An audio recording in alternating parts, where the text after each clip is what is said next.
Start the recording. All right, so welcome back. This is our fourth session, fifth if you count episode 0. I don't really have much in the way of housekeeping notes or announcements. The only thing I will say is that this adventure might be a two-parter. We will just have to see how far along you guys get with it. But without any further ado, I'll turn it over to the captain. Captain's log, stardate 48331.7. It's been 2 weeks since Arcadia's trip to Parias V7H. Between Duskmall's logs and some interrogation, Admiral Haru believes Starfleet has undone all of Duskmall's sabotage. Now the Arcadia is back on her true mission, to explore strange new worlds, to seek out new life and new civilizations, to boldly go where no one has gone before. So far, exploration into the Shackleton Expanse has been uneventful, save of course for the Expanse's electromagnetic disturbances that are wreaking havoc on Arcadia's systems. Thankfully, Lieutenant Maddock has done an excellent job keeping Arcadia afloat. Currently, the Arcadia is en route to an uncatalogued system after our long-range scans detected possible dilithium deposits. All right, very good. Of course, we go down to 0 momentum for everyone, and I actually need to pop up my threat tracker. That reminds me. And 0 threat. No, unfortunately, I do start off with some threat, unfortunately. As with all missions. But anyway, let me go ahead and read the opening monologue. So, the Arcadia drops out of warp on the edge of the Q4JY system with little ceremony. The system itself is home to 4 Class Y planets, a single Class M, a fairly small asteroid belt, and a red giant star. The presence of the demon planets and the red light from the star sparks a bit of imagination from stellar cartography. They very quickly begin tagging the system as Hell, just one L, in their reports, much to Chief Hailong's personal annoyance. Due to the electromagnetic eddies in the area, sensors are unable to pinpoint which exact planet in system or if the asteroid belt might contain the dilithium deposits that brought you here in the first place. The situation is made even worse by the fact that you're having to scan Class Y planets, which are, by their very nature, very difficult to get an accurate reading from. Were it not for the Arcadia's advanced sensors, you'd likely have no chance in cutting through the interference. You'll have to do an orbital scan of each planet, all while hoping the electromagnetic disturbances prevalent throughout the area don't hinder your efforts. Thus, you begin scanning the system from the outside in. Your first target is Hell 5, one of the Class Ys. Ensign Monday brings you into a standard orbit about the Crimson and Black planet, then passes the buck off to Ensign Richaud to do his thing. So I get to kick you over to this map. And just a bit of note, we are going to do the ship's token a little bit differently. I think I have it set up currently that they will basically use, like, you know how for us we're going up on stress. For the Arcadia, I think it makes more sense to count down for shields and power. Okay. But other than that, no change there. But yeah, so you're above Hell 5, and it's just more or less up to Richaud to start his scanning, unless the captain has anything to say on the subject. Ryza better watch out. Oh boy. Alright, so Richaud, if you would give me a reason plus science, and the Arcadia will assist with sensors plus science, with a total difficulty of 3, but again, since the Arcadia has those lovely sensors, the difficulty is only 2. Alright, I'll roll for the ship once Richaud's gone. Okay. Looks like we got 2 already. Yeah, so this is for extra momentum. Alright, so you get a momentum. Good stuff. Dang. Alright. So, Richaud, your scans of Hell 5 reveal that it's more or less an eradicated, I can say words, hellhole with little in the way of usable mineral deposits. There's some trace amounts of dilithium, but not nearly enough to warrant any investigation, especially on a Class Y. That.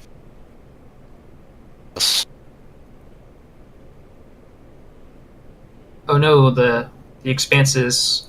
Yeah, the Expanse got to Electromagnetic. Risho. He cut out Yeah. again. Sorry, did I cut out again? Yeah, you did. Yeah. Tell you what, let me change our server real fast. That might do it. So hold on. Hopefully this doesn't kick everyone off.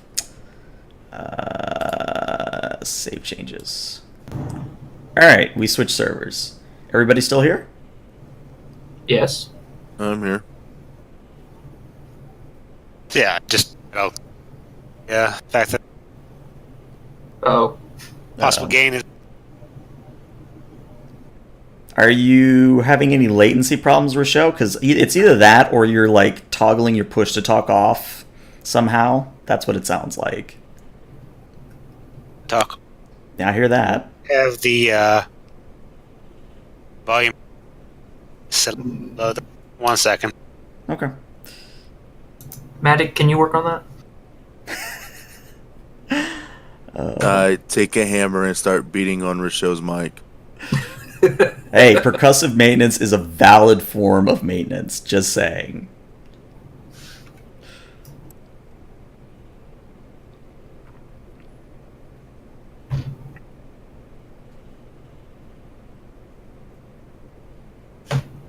Uh-oh, he's typing. This is never good news. Where is he typing? In Discord? Yeah, he's typing in Discord. Alright. No, we can't hear you at all. Yeah, I'm gonna tell him to try restarting.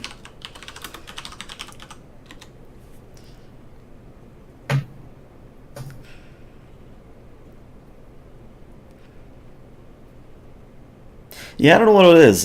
Discord had that service outage a couple days ago, and things have been sort of wonky. So anyone who might be watching this, either now or in the future, I'll go ahead and apologize. It's Discord. We're working around it best we can.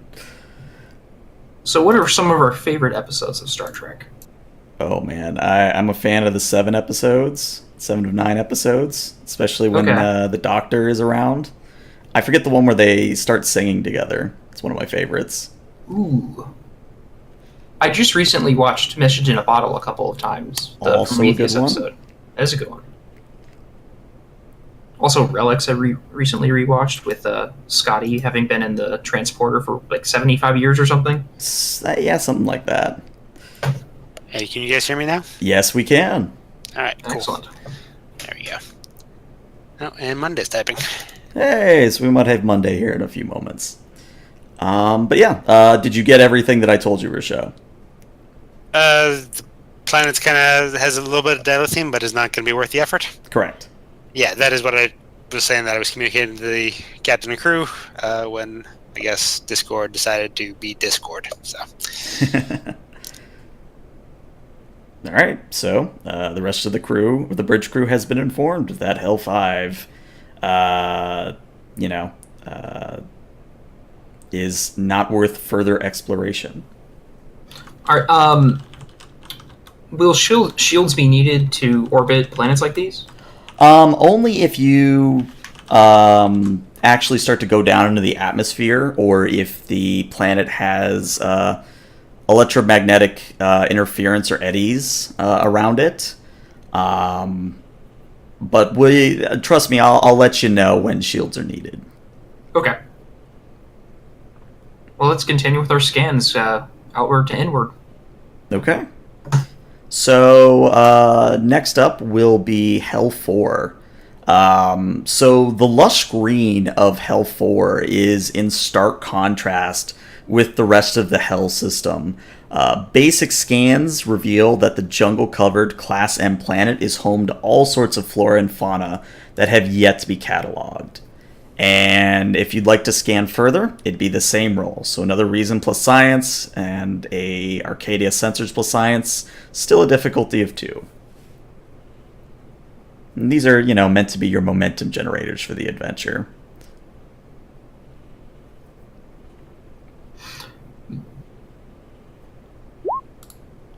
All There's not a right. possibility to assist on this roll, is there? Oh, yeah, the Arcadia is assisting with sensors plus science. No, but as Captain Taham. Oh, I'm going to say no, because you can't command him to scan better. Sure. He could offer some words of encouragement. He doesn't need to. It needs to be Sergeant Ujessa with a rifle. I mean, I can sing Data's life form song. Ooh, or you could not do that.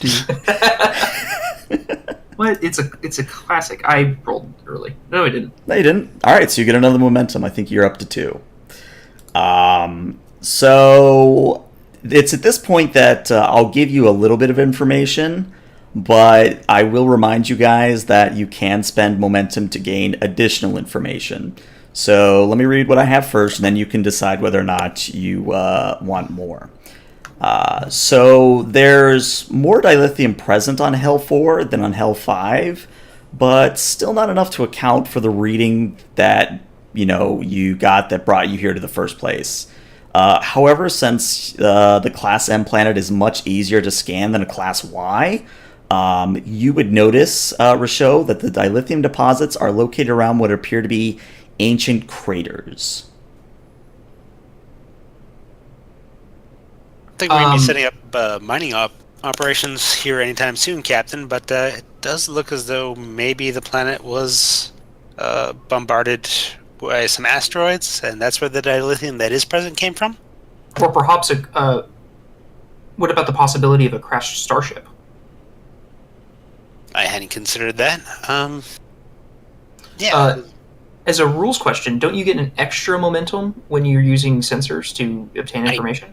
Do, and I can only use that to ask questions. So I will ask the captain, is there any sign of technology held in amongst those craters? So you're not going to find any crash sites of like crash ships or any signs that there are sort of intelligent indigenous life.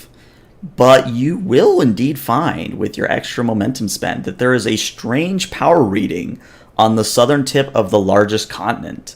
You're not sure, or at least the sensors aren't able to identify what could be generating this power signature, only that it's about at the same level as a shuttlecraft. I am picking up an anomalous energy reading from the southern continent, sir.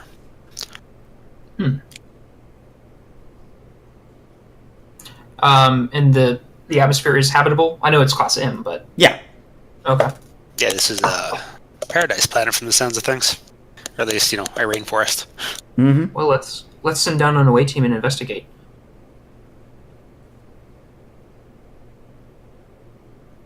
So I guess the question becomes, who are you sending, and how are you sending them?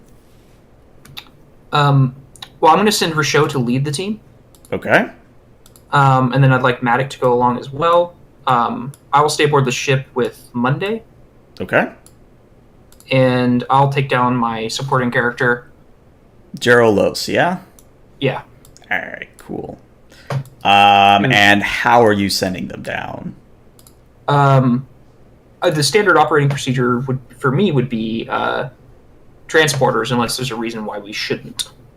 I will say, Maddox, since you're on the bridge, you would know by this point with all of your work that while transporting is an option, it might be a bit difficult.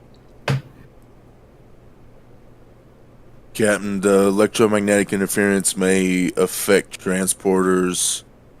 My suggestion would probably be a shuttle. I could try to cut through the interference, but that could only be a temporary fix. And at this, since Monday's not here, I'm going to do him a solid. He whirls around in his chair and looks like the most eager beaver in the world, and he says, "Captain, I believe this to be an excellent opportunity to take the Wave Rider out." No, I think we can use one of our shuttles without Warp 5 capability, in case there's any trouble. He looks like almost a dejected puppy, but he says, aye, Captain. I can still pilot it if you want. One day. And it'll be worth it.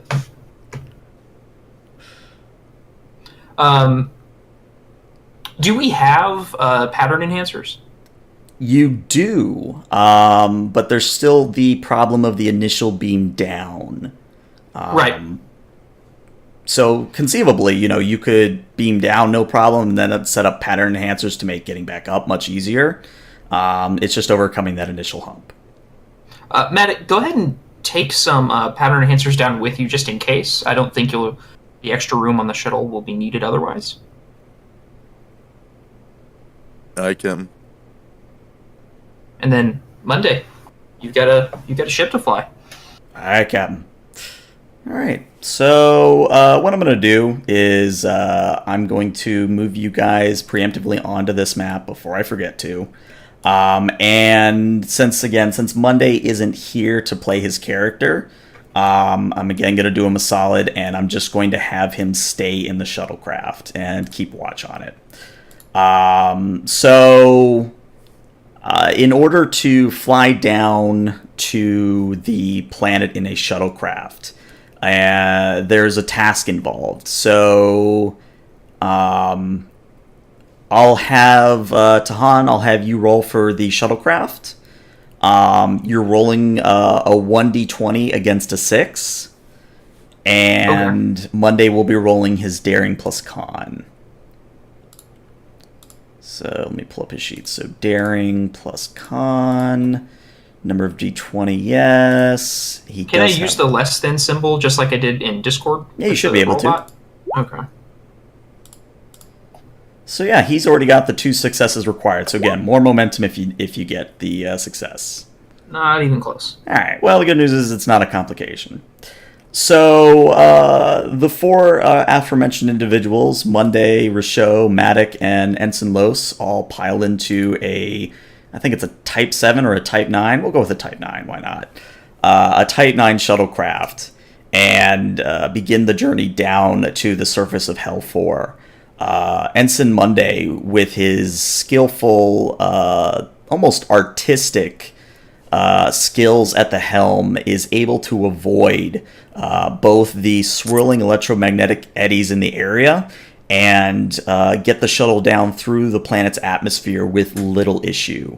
However, the only suitable landing spot on the planet is about 2 kilometers away from this power source.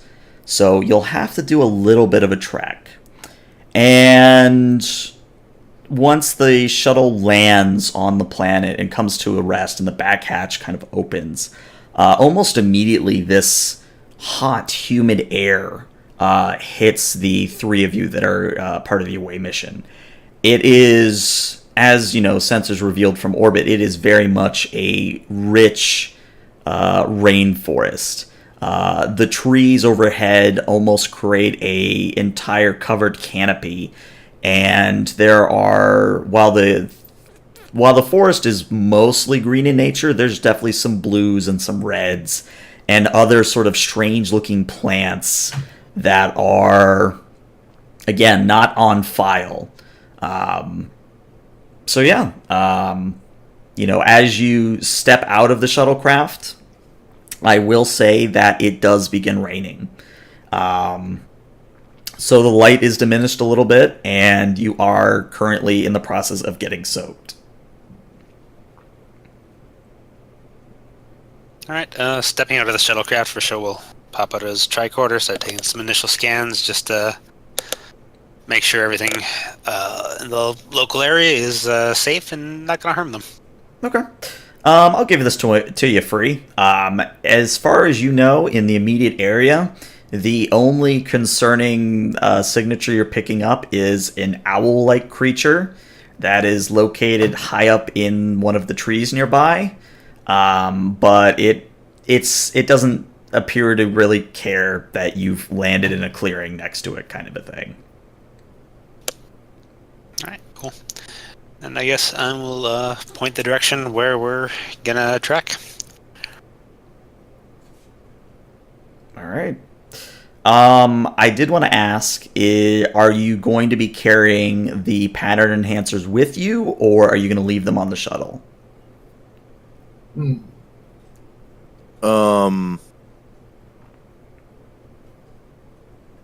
Yeah, I guess I can just take them with him. Okay. So we'll assume that each of you is carrying one. That way we don't have to confer an additional difficulty on someone in particular. But yeah. So, unless you guys want to do some RP, I'll say you guys begin walking into the forest. So as you move through the underbrush, it becomes readily apparent that you probably should have brought along a machete or two. The going is a little bit rough, but you do eventually find a sort of a game trail that makes walking, so you don't have to walk through ferns and bushes as much. But what I did want to do is I wanted to revisit a task we've done before in our first mission, just because I'm curious as to see how well you do this time, and it is thematically appropriate. So getting through this jungle is an extended task, and the base difficulty is 2.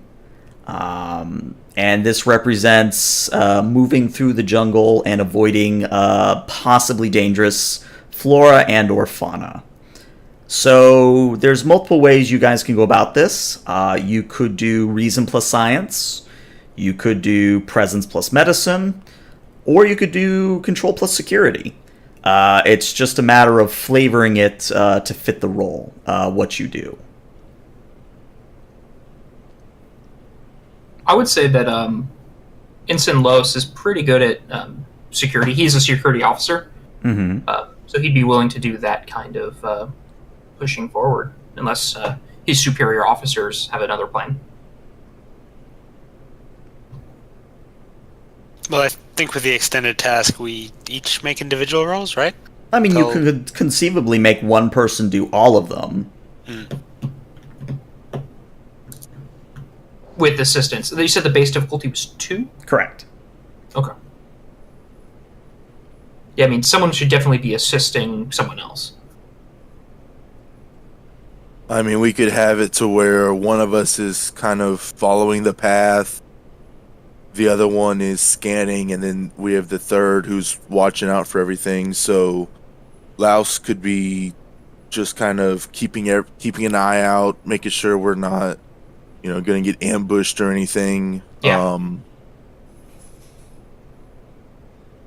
I could probably be doing the same, or I could be clearing a path, and then Rochelle could be scanning or clearing a path. Yeah, sounds good. Aye, sir. All right. So, Rochelle, I believe the onus falls onto you to do a couple of reason plus science rolls. Would you like to use any of our 2 momentum? Is there any electromagnetic interference on this planet, or is it mostly from Hell 5? I would say that there is some residual interference, but it's not nearly enough to cause any difficulties or complications. Okay. I didn't know if I needed to do anything to the tricorders. Nope, you're fine.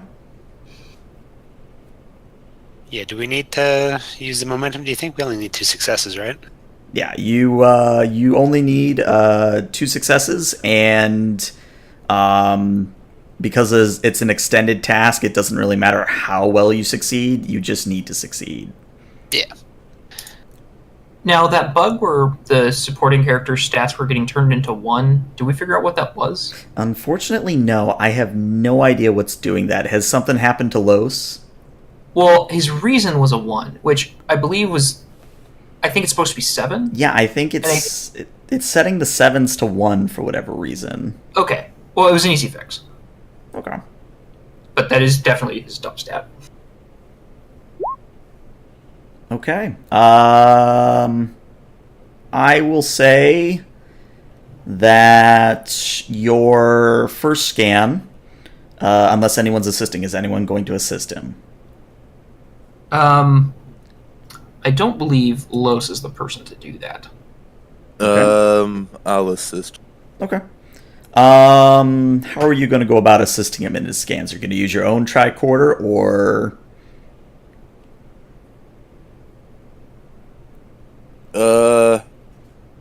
Yeah, I'll use my own tricorder, just to just as kind of like a, okay, you're getting this one too. Okay, we're picking up the same thing. Just constantly making sure that nothing's being interfered with. Okay. I will let you do engineering plus control, or control plus engineering, since it's a routine, object use. Do note that you're only rolling 1d20, though, because you're assisting. Right.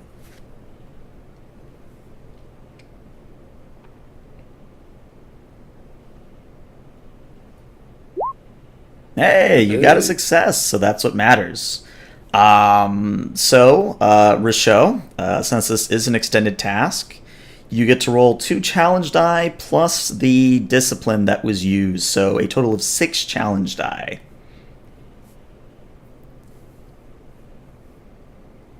And I'll do the narrative, what happens, kind of a thing. All right, that's real bad. Yeah. So, Hold on. Oh. I believe we can use our momentum to reroll our dice pool for work. There is that, yes.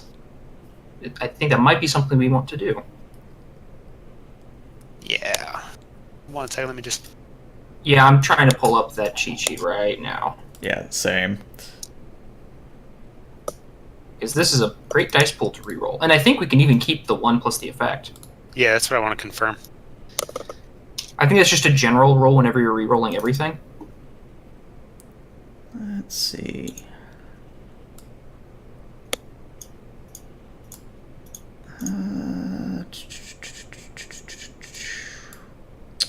You know what? It's not on this cheat sheet. Yeah, I was about to say, I'm not seeing it on the cheat sheet. Combat momentum spend table. You can reroll damage.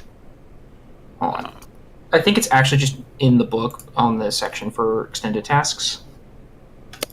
Oh, no, I think what you're thinking of is a moment of inspiration. If you spend determination, you can reroll all the characters' dice in their dice pool. That might be what you're thinking of. Reroll work, cost 1. Reroll any number of challenge dice from the current task. This is on page 91 of the book. So it is. Well, do you spend the momentum to reroll? Yeah, let's do that. Okay. We spent half our momentum.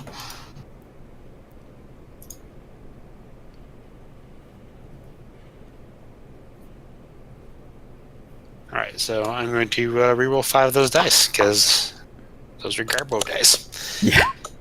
Oh, there we go. Much better. And you do achieve a breakthrough, which is important. So narratively what happens is, Richaud, you work with Matic, and between your 2 tricorder readings, you are able to determine that there is I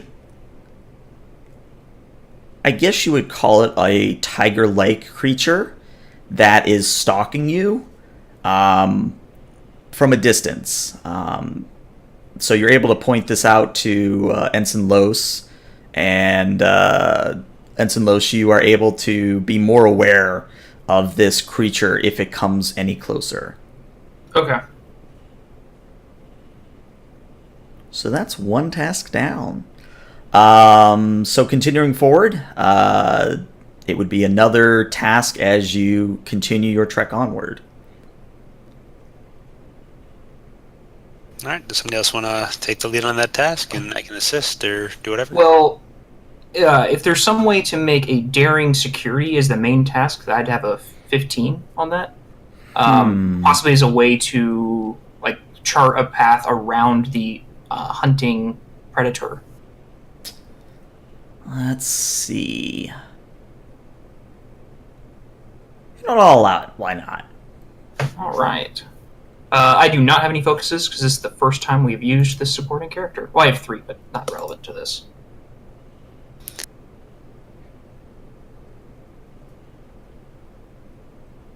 And then I will not use any momentum.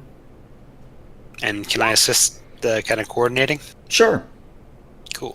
And really, you would be possibly generating momentum. So, Nice. Yeah, I did get 2 successes.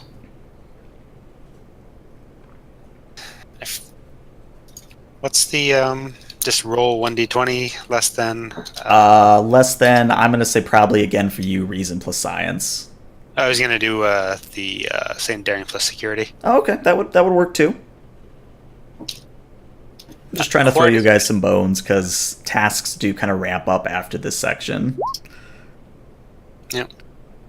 That did not work. You got to do /R. Yeah. And then I think there used to be a space after roll. I could be wrong. Okay.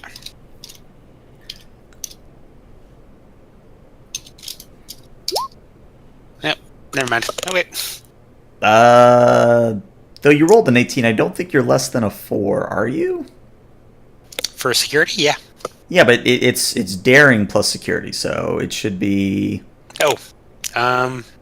Yeah. Okay. Yeah. No, I was. Yeah, but even with I an don't 18, have any focus. I don't know why I was doing that. But yeah, 18's not going to do anything. Yeah, even with an 18, it wouldn't pass. So, Ensign Los, based on your years of training, we'll say, as a more security individual, you are able to take what Rochot and Maddock have picked out on their scans and are able to navigate the away team party around the hunting grounds, quote unquote, of this predatory animal.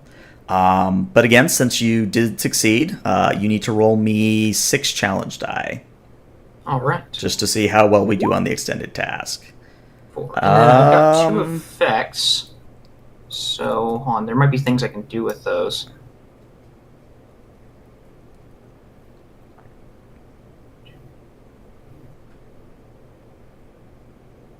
I mean, we can just make 1 momentum into the last work, which would make it a breakthrough. Mm-hmm. But that would be our last momentum. And it's easy enough to get more momentum, so. Yeah, okay.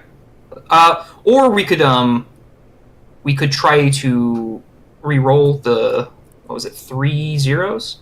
And then we might not get the breakthrough, but we might fill up the work track, which makes further breakthroughs easier.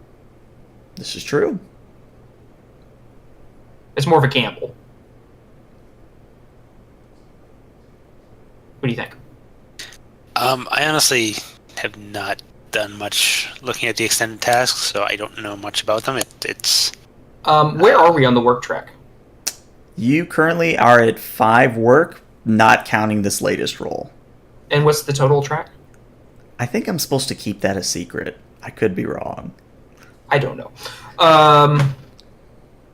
Let's take the safer option and just add one work. Okay.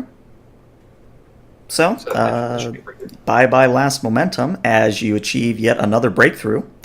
So not only do you navigate around the predatory hunting grounds, moving forward, you make it a point to be, I guess the best way to describe it would be to say you are being very imposing in the way you're moving about this jungle. You're making a lot of noise. You are making it seem like there's more of you than there really are. You know, a bunch of little things to basically dissuade any would-be predatory beasts from attacking you. And it also has the added benefit of scaring away some of the smaller creatures that might come across your path. No, sorry to interrupt. We should be able to, like, the effects that we roll should count as extra work. Should they? Really? Page 91, extended tasks and effects at the bottom left. Yeah, we have. Under normal circumstances, the challenge dice used for an extended task have no special effects, and thus each effect rolled simply counts as a 1 without any extra benefits. However, characters can obtain benefits which will trigger when effects are rolled. Right, so you didn't achieve a breakthrough beforehand, unfortunately, so Triumphant wouldn't apply. Scrutinize wouldn't do anything for you here. And progression is what you're talking about, though. Let's see. What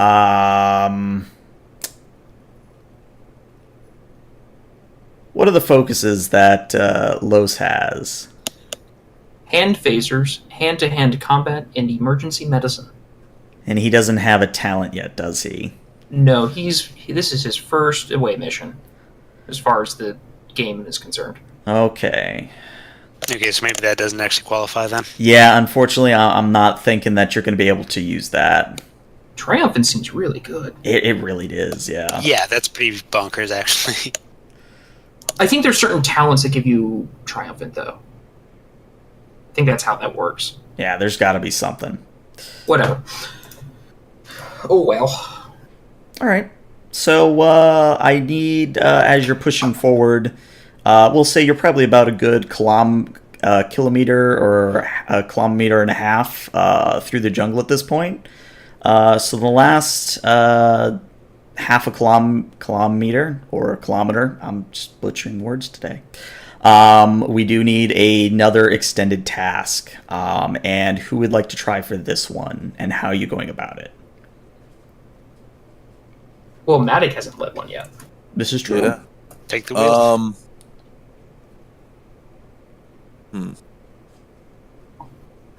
Can I try to figure out what the power source is using my tricorder? Not at this distance. Then I guess I'll try to use the phaser to like cut away debris, cut us a clearer path. That way we're not tripping and falling all over crap. Okay. I would say that particular role would be a control plus security.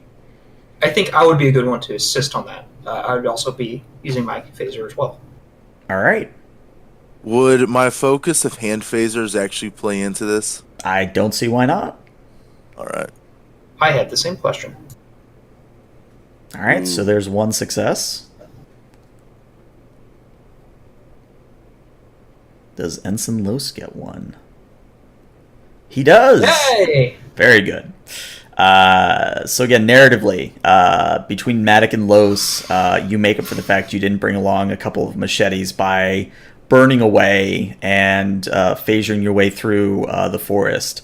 Some more environmentally minded crewmen might object to what you're doing, but since they're not here, you're fine. Aren't they, though? Yeah. But yeah, since you succeeded, Matic, I need you to roll me 5 challenge die, since your security is only a 3. Okay. So you're just going to get 2 on the work track, but with the previous 5 and a 5, you achieve the last breakthrough needed. So the rest of your trip through this jungly forest, this rainforest, really, you are able to avoid any further predatory beasts. You're able to point out to Ensign Los that there is a poisonous plant that he almost steps on right before he does so. I saw it. And Matic, you very deftly pull Richaud back before he is almost brained by a falling branch. So nothing bad happens to any of you, which is what matters. So at the end of your trek, you come upon a clearing where the canopy overhead it almost looks like it's been burned away.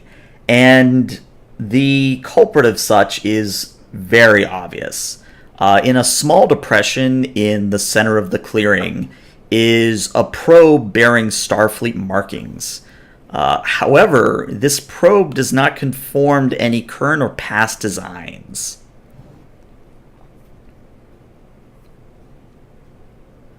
I attempt to quantum date the probe. Okay, that would be an insight plus engineering. I just look at Richaud. It's like, yeah, should I help him or? I mean, I think I have a tricorder on me. No, that's my phaser. Nope. Interesting question. I don't have any focuses that would apply. One. Son of a bitch. So, what you will pick up with the succeed at cost on this is you will pick up that the probe is indeed emanating chronoton particles, but you're not able to date, when this probe might have come from.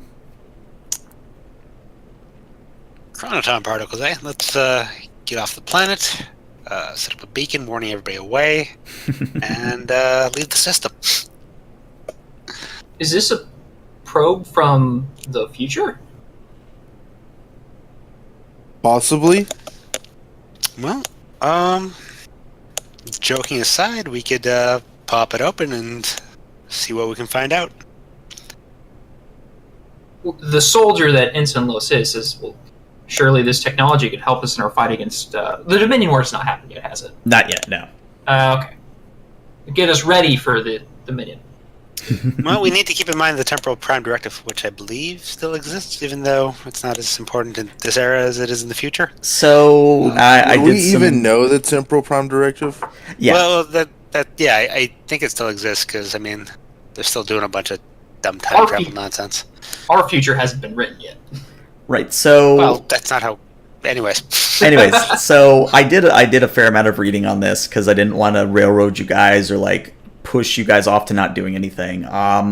As far as the Temporal Prime Directive is concerned, it only becomes a problem if you are learning about future events or if you do something egregious like go back and kill your past self or a family member, or if you do something that would otherwise change the timeline. I will say, just out of character, you would probably know as characters that a probe from possibly the future, removing it is not going to affect the timeline. Or at least it shouldn't. Well, we hope so. Yeah. All right. Quick tricorder scan. Is there any danger in approaching the probe? Like some sort of radiation that would be a concern? No. The probe has been here probably maybe a week, just based on how much the jungle around it has repaired itself and crept upon the probe. So you're not really detecting any hazardous radiation or anything that would really hinder your efforts to get to the probe itself. All right. Rochelle will approach and start looking for a panel to pop open. Okay. So, Matic, are you helping with this, or? Yeah. Okay. I'll give you this because you need a momentum generator. Go ahead and Rochelle, roll me an Insight plus Science. Matic, you roll me an Insight plus Engineering. Insight, eh? Good stuff. Yeah, and I'll say the difficulty for each of you is only a 1. Applicable focuses. I probably don't have any. Computers? You're not into the computer section quite yet. Yeah. Okay, fair enough. Technically, because it's from the future, would it be considered alien engineering technology? Ooh, that's a tough one. I would say maybe, but again, you got to get into the probe itself for that to qualify. Okay. This is just you trying to find an access panel at this point. So, are we rolling separately, or Yeah, I'm letting you guys roll separately because I again want you guys to have some momentum going forward. So, all right, so you get 1 momentum. Ooh, 2 momentum. No, I can math. 3 momentum total. Well, no, I accidentally clicked the applicable focus, so that should not apply. No, you rolled a 1. Oh, I did too. Haha. All right. Yeah. Cool. So yeah, you guys got 3 momentum, which is probably going to become important in the future. Between Rochelle and Matic, you work the probe and find an access panel. And when you pop it off or slide it open, however this probe works, I never really decided. Inside, you see somewhat familiar circuitry, like the general engineering principle behind the Federation doesn't really change throughout the years. It's just certain technologies maybe make things a little bit easier. So you are able to confirm that this is indeed of Federation design, but you're seeing devices in here which you have no idea what they do.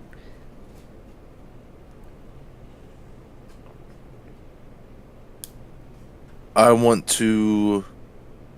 Is it so? I see the circuitry. Mm-hmm. Do I see anywhere that would be like a USB port to plug in my tricorder, or do I see anything? Do I see like an actual screen that I can try to access the computers, try to figure out what this probe is here for? I will say that since this is the future, you can wirely just connect your tricorder to the probe. So yeah, I do that, and what I'm trying to look for first is, when it's from. Try to figure out where it's supposed to be, and how it ended up here. Okay. This feels like a role I should have you do. How about a daring plus engineering at a difficulty of 3? Daring engineering. Okay.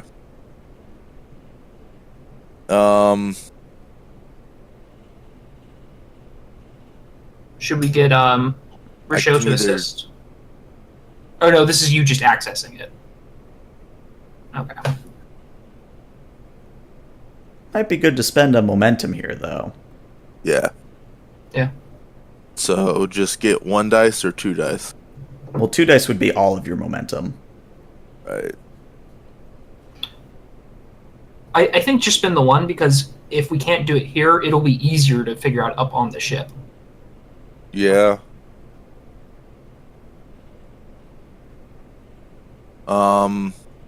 Would computers be an applicable focus? I'll give it to you. Okay. Yeah. So, unfortunately, you don't really get answers to most of your questions. You will pick out, based on, like, you get the sense that this probe has obviously been damaged in some way. And the little information you're able to pull from the computer is that this probe was launched in the Beta Quadrant, which the Shackleton Expanse is in. So it's in the right quadrant, at least.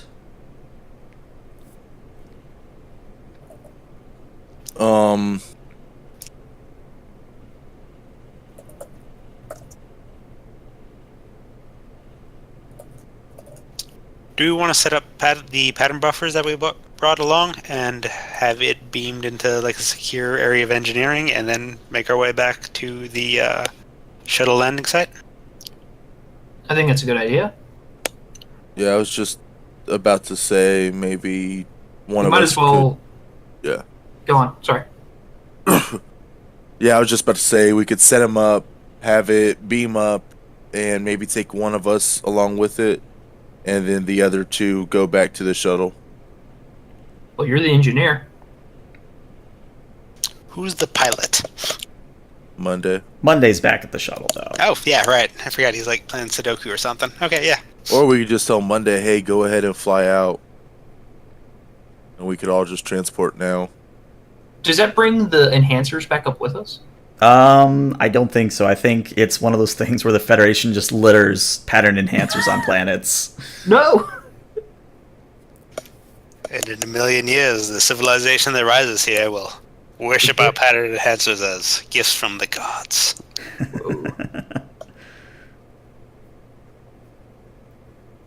Does the shuttle have a transporter? I think it does. It's a Type 9. I should really Type pull 9 that up. shuttle should have a transporter on it. Yeah, Type 9s So we have could it could probably beam us and the transporters back to the shuttle, which then we can fly up. Or we can just walk back, and if we're not as lazy as we are. Yeah, I think we have all sorts of options. So Yeah. It's not laziness, it's efficiency. That's right. I think the question is this going That's to be okay. another task, or is it just or gonna be- deciding the exact means of the scene transition? It's a little bit of both. Okay. It'll depend on what you do with the probe and how you get back to the ship. Okay, my vote would be set up the pattern enhancers, send Matic and the probe back up to the Arcadia, and then Los and Risho can make their way back to the shuttlecraft. Well, you're the commanding officer, so your vote is my vote. I believe the lieutenant would be the commanding officer. You're both my commanding officer. I'm gonna go ahead and contact the ship. Do the little Matic to Arcadia. And of course, Tahan, you get the communication. This is Dawn. Captain, we found a Federation probe here. Curious. Not from our time, more than likely from the future. We're gonna set up the pattern enhancers, and I want to transport it to a secure area in engineering. I am picking up chronotons, so it might be good if we probably have a force field or something ready to erect around it. All right, I'll inform the engineering team to go ahead and do that, and they will enact all of the precautions that you send me. Alright, Captain. And then I just... How common is it dealing with chronotons?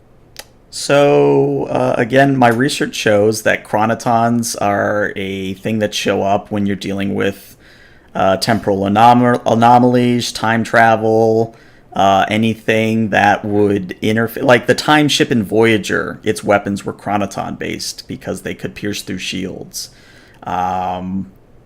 So, I would say they're probably uncommon, just based on how many time travel episodes are in canon. See, I would say based on how many time travel episodes are in canon, this is Tuesday for us. Yeah. But I mean, there would be like protocols for dealing with them, right? Yeah, more or less. Okay. And chronotons aren't harmful to humans, so... But there's a variety of species. This is true. Oh God, should Ensign Los have not worn his operations shirt? Oh, Do we have any poor humpback Richard. whales on the ship? No, you do not have any humpback whales in the ship, to my knowledge. Alright, I think we're fine. No, only narwhals. So that's what you guys did with the conference room. Anyways, so we'll say... No, sorry, go ahead. No, you go ahead. I was just gonna speculate what happened to the dolphins that are on the Enterprise D when it crashed in Generations. Oh, I think it's canon that they were saved. It would have to be, right? Like, you don't kill dolphins. yeah, you can't kill It's dolphins. also canon that Picard's one of Picard's fish lived. Oh, okay. Yeah. That's asking the important questions. Absolutely. Anyways, so all three of you set up your pattern enhancers in a triangle pattern, and when you turn them on, there's that blue beam that connects all of them. And Matic, you step into the center with the probe. And for this, since Matic's not on the ship able to do the test, I'm going to just have a nameless NPC do it. But the ship, the Arcadia, will help with a sensors plus engineering. So I'm just going to roll 2d20. Keep the DC a secret. So this would get you some momentum depending on the ship.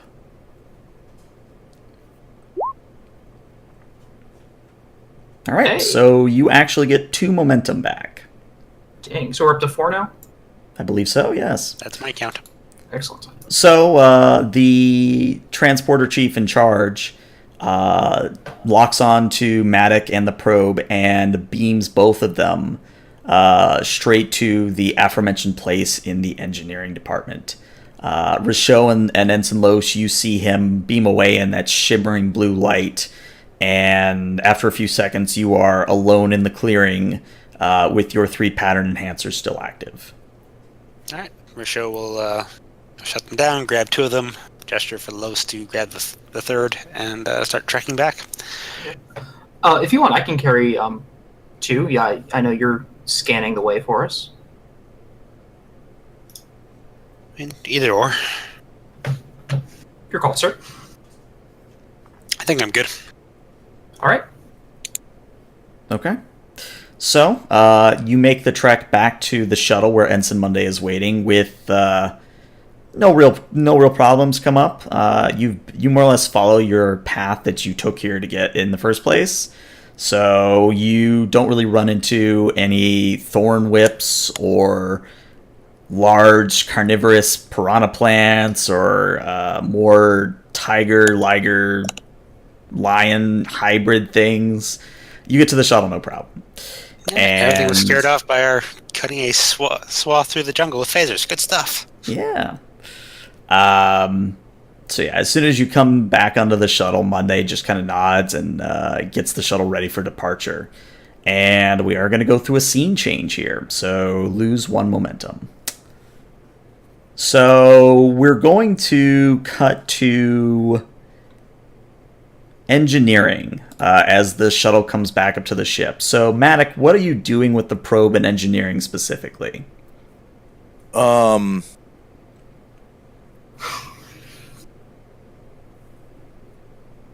going to have the ship hooked up to it, trying to install its logs, trying to figure out its telemetry, trying to figure out where in the beta quadrant it was released and when, again, because my tricorder was being affected by interference on the planet. Okay. I would say it would still be a daring plus engineering at a difficulty of 3. However, the Arcadia can assist with a computers plus engineering.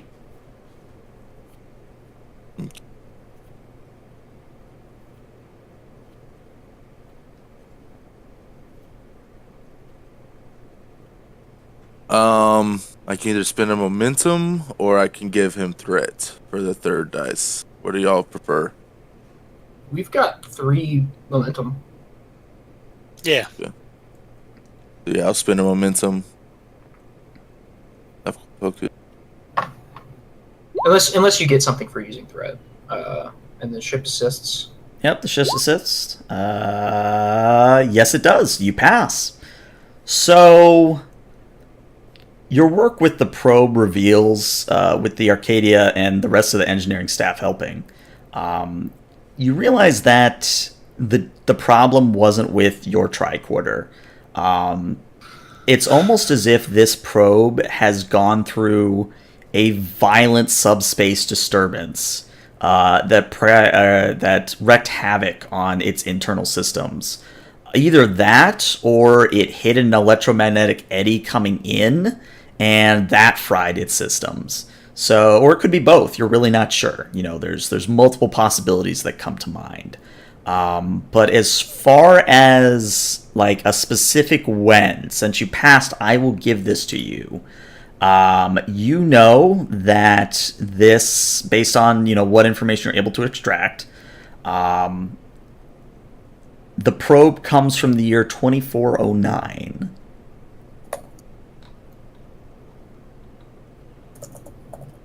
So, like 30 some odd years from now? More or less, yeah.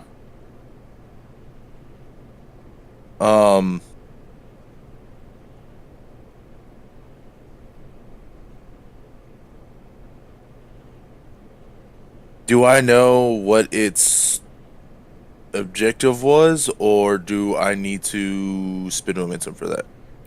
I would say you would have to spend another momentum to obtain information in this case.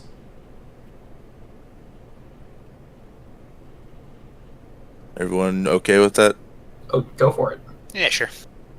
So, yeah, I'll spend I'll spend a momentum and try to figure out, like what its objective was, or if it had an objective in general.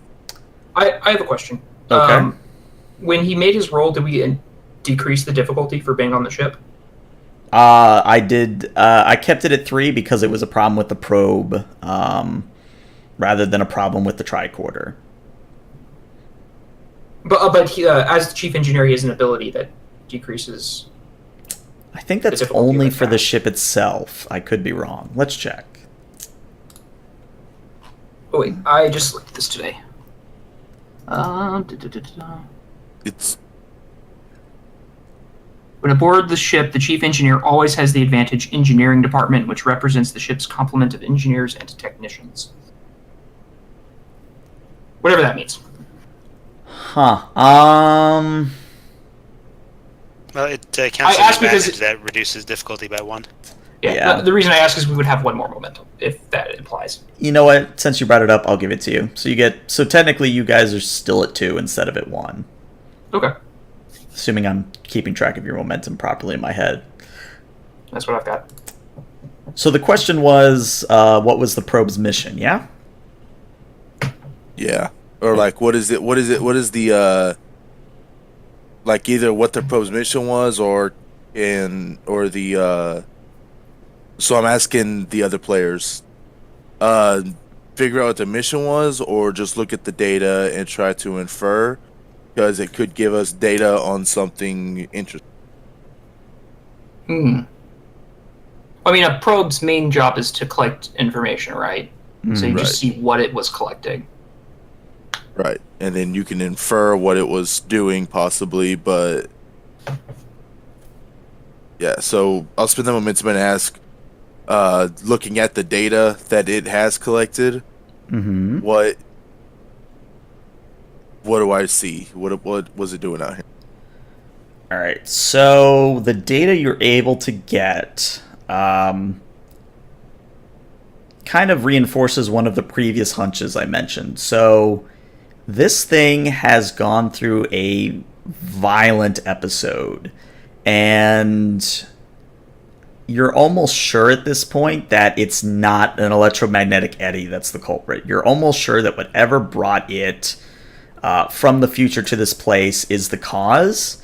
And, because time travel is wonky, it's hard to say, specifically what this anomaly that it went through was. But you will find out that the probe was not actually launched.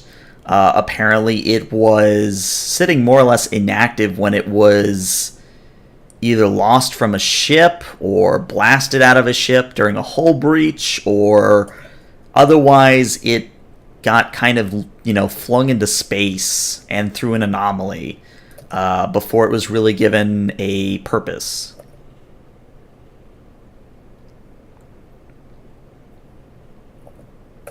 Okay.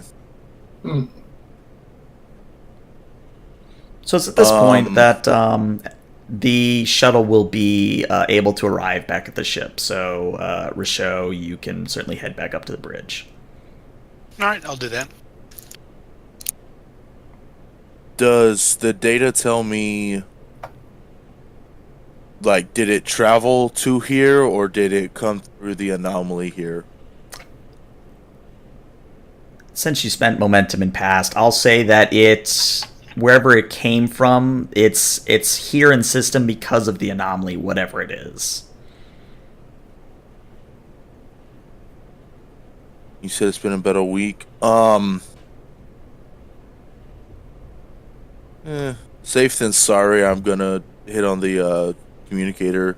Captain Medic. What's your status? Probe has went through some sort of anomaly, sending it back to our time. It's about 30 years from the future, so nothing major. It's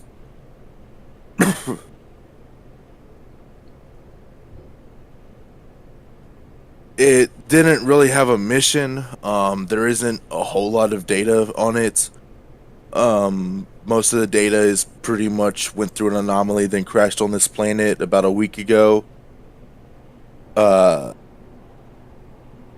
suggestion, try to scan the system real quick and see if the anomaly is still present. That way we don't accidentally end up 30 years in the past or future.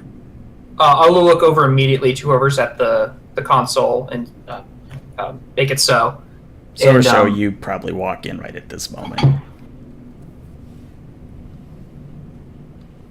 I do want to answer back to Matic, though. What do you mean it doesn't have a mission?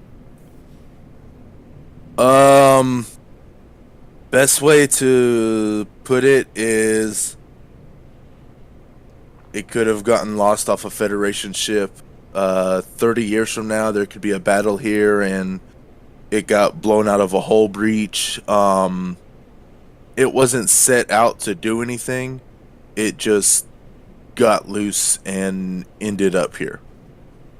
And no one ever activated it to collect data?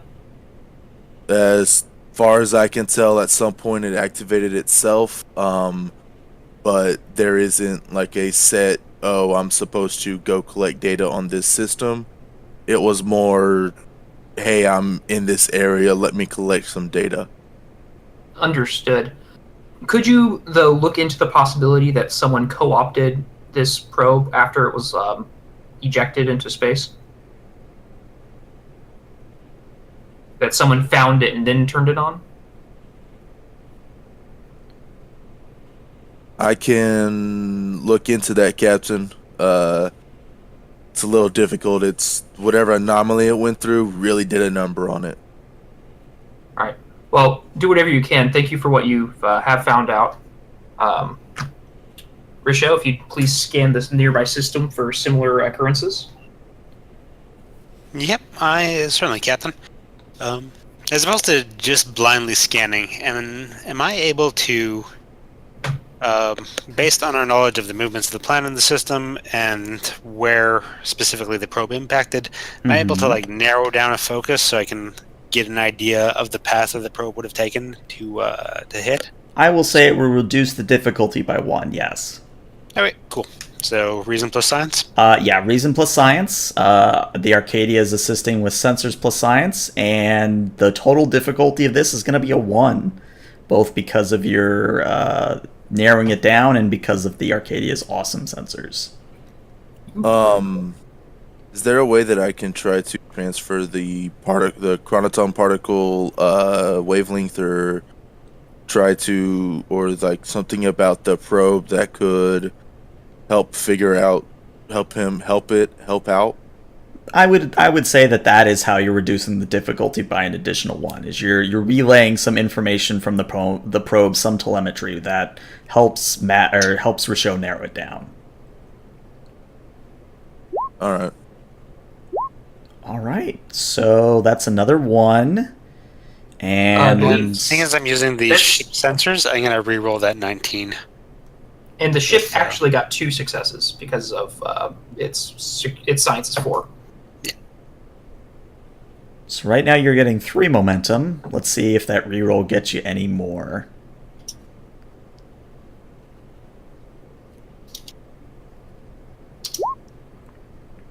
It does. Awesome. So you have a total of 4 extra momentum. I think you're full. I believe so. Man, either you guys are just rolling really well, or I need to add some difficulty to these tasks. That was a particularly good roll. Yeah, that was a really good roll. It was. And with the extra momentum generated by my using sensors, I am going to ask the question, is there, as I'm scanning, is there any sign of active chronoton radiation in that area? There is indeed. So you're going to pick up a subspace disturbance nearby the asteroid belt of Hell. And since you've asked the question about chronotons, even from this distance, and with the interference from the electromagnetic eddies, you are in fact able to detect that this anomaly is emitting chronoton particles. But you would have to get closer in order to investigate further. Captain, looks like there's actually an active anomaly in the asteroid belt right now. It is emitting chronoton radiation.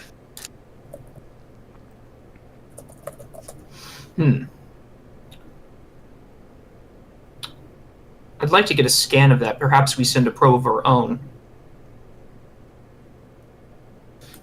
find out what the cause might be. Or if this just happens to be a natural phenomenon. We can certainly launch a probe.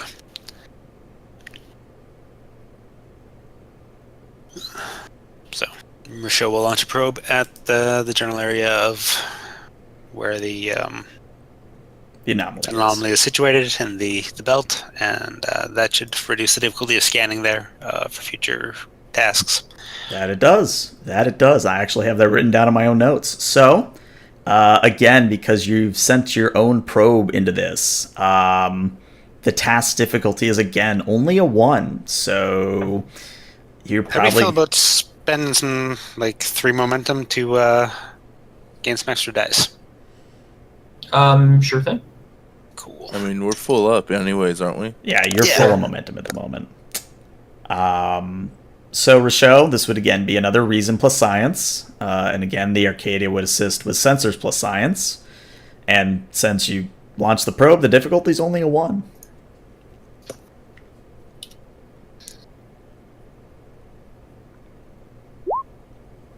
Ooh. So, a complication. Right. Okay, I'm going to re-roll that complication dice, actually, with my technical expertise. Okay. Is that a talent? That is a talent. Very cool. Yeah. I built the show to be good at things. This specific thing. Alright, so I'm pretty sure you get back all the momentum you just spent. Sure do. Alright. In fact, I believe we have extra. That would be 5 successes, and it was a difficulty 1, so that is 4 momentum. So we have 2 momentum to spend on asking questions. Alright. Pardon me, I just have to mute real quick. Okay. So I'll tell you what you know, and then you can ask the relevant questions. So, Sure. Obviously, when the probe comes in range of the anomaly, it is in fact able to confirm it is a temporal rift of some sort, and it's fluctuating rapidly. It seems to be increasing in size, and it's almost as if the anomaly is building to a crescendo, if that makes any sense.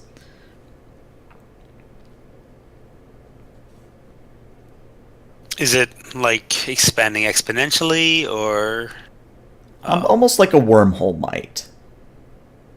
okay? So it's not stable then. Possibly not. Okay, I will spend one of those momentum to ask if it is stable. You would know that this particular rift is stable enough that it will probably stick around for at least a week, based on your general knowledge of quantum mechanics and the space-time continuum. So this is not a quote-unquote natural phenomenon. Or if it is unstable in nature, and it is like wormholes in that its terminus just floats around space, kind of a thing. Okay. Are we still within our excess momentum? Yeah. Okay. So my second question with the excess momentum is going to be, am I able to determine how large the anomaly is going to be once it reaches its terminus? Indeed. And since the probe's out there, I'll let you get the visual on it at this point. So a bit of monologue here. So the area of space around the Hell's asteroid belt is free of any electromagnetic eddies, which makes both scanning the anomaly easier and makes establishing a visual contact rather trivial. And when you pop the anomaly up on screen, is this swirling, crackling blue-white energy vortex that, as Rochelle has found, has both the characteristics of a wormhole and a subspace rupture and a tear in the space-time continuum. Right now, it's about the actual whole part of the rift is about the size of the Arcadia. But based on the extra momentum spent to gain information, You guess that the end size could be several orders of magnitude larger than the Arcadia.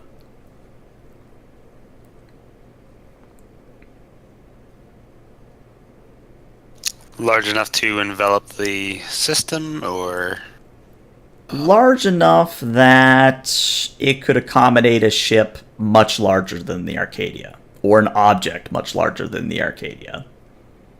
But Okay, it's not in danger of like enveloping the system. okay, all right.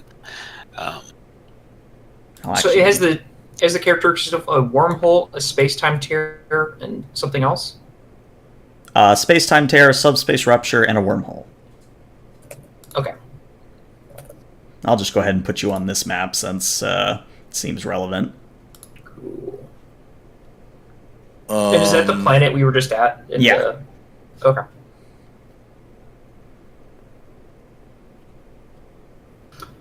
This is purely out of character. Matic does not say this at all whatsoever. I feel like we're about to be attacked by a future ship. By what ship? By like a future ship. Oh. Just, I don't know. I'm just getting that feeling. So are we down to our base momentum? I believe so, yes. Yeah, we're down to 6 now. Okay. If Down to 6. keeping it track properly. Okay. Is it possible that this is a life form? I would say, without having to spend momentum, that this is definitely not a life form as you know it. So either it is A, not a life form, or B, it is a new form of life. But you're thinking it's probably the former. It's life, Jim, but not as we know it. Yeah, definitely not anything as we know it. Are there any similar anomalies on record? I would say there are not. Okay.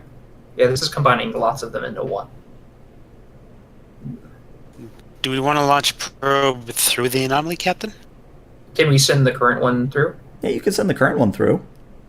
All right, I'll retask it. All right. So the probe fires its thrusters and heads deeper into the anomaly. And as it does, it very suddenly picks up an object coming through the I'm just going to call it a wormhole for sake of argument. Coming through the wormhole. Readings, however, are fluctuating rapidly, causing the object to both disappear and reappear in rapid succession.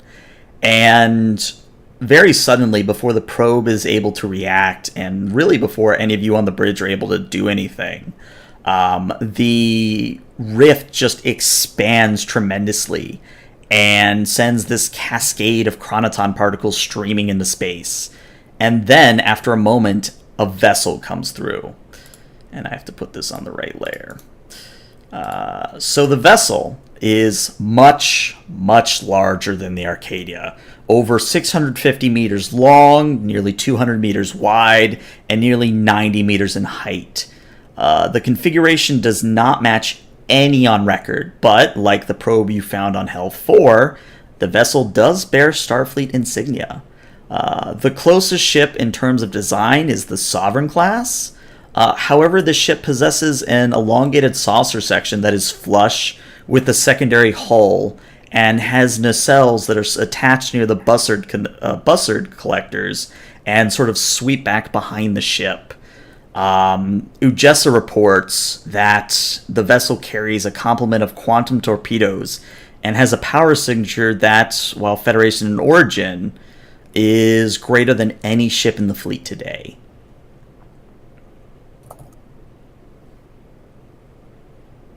Sergeant Ujessa, can you please hail them?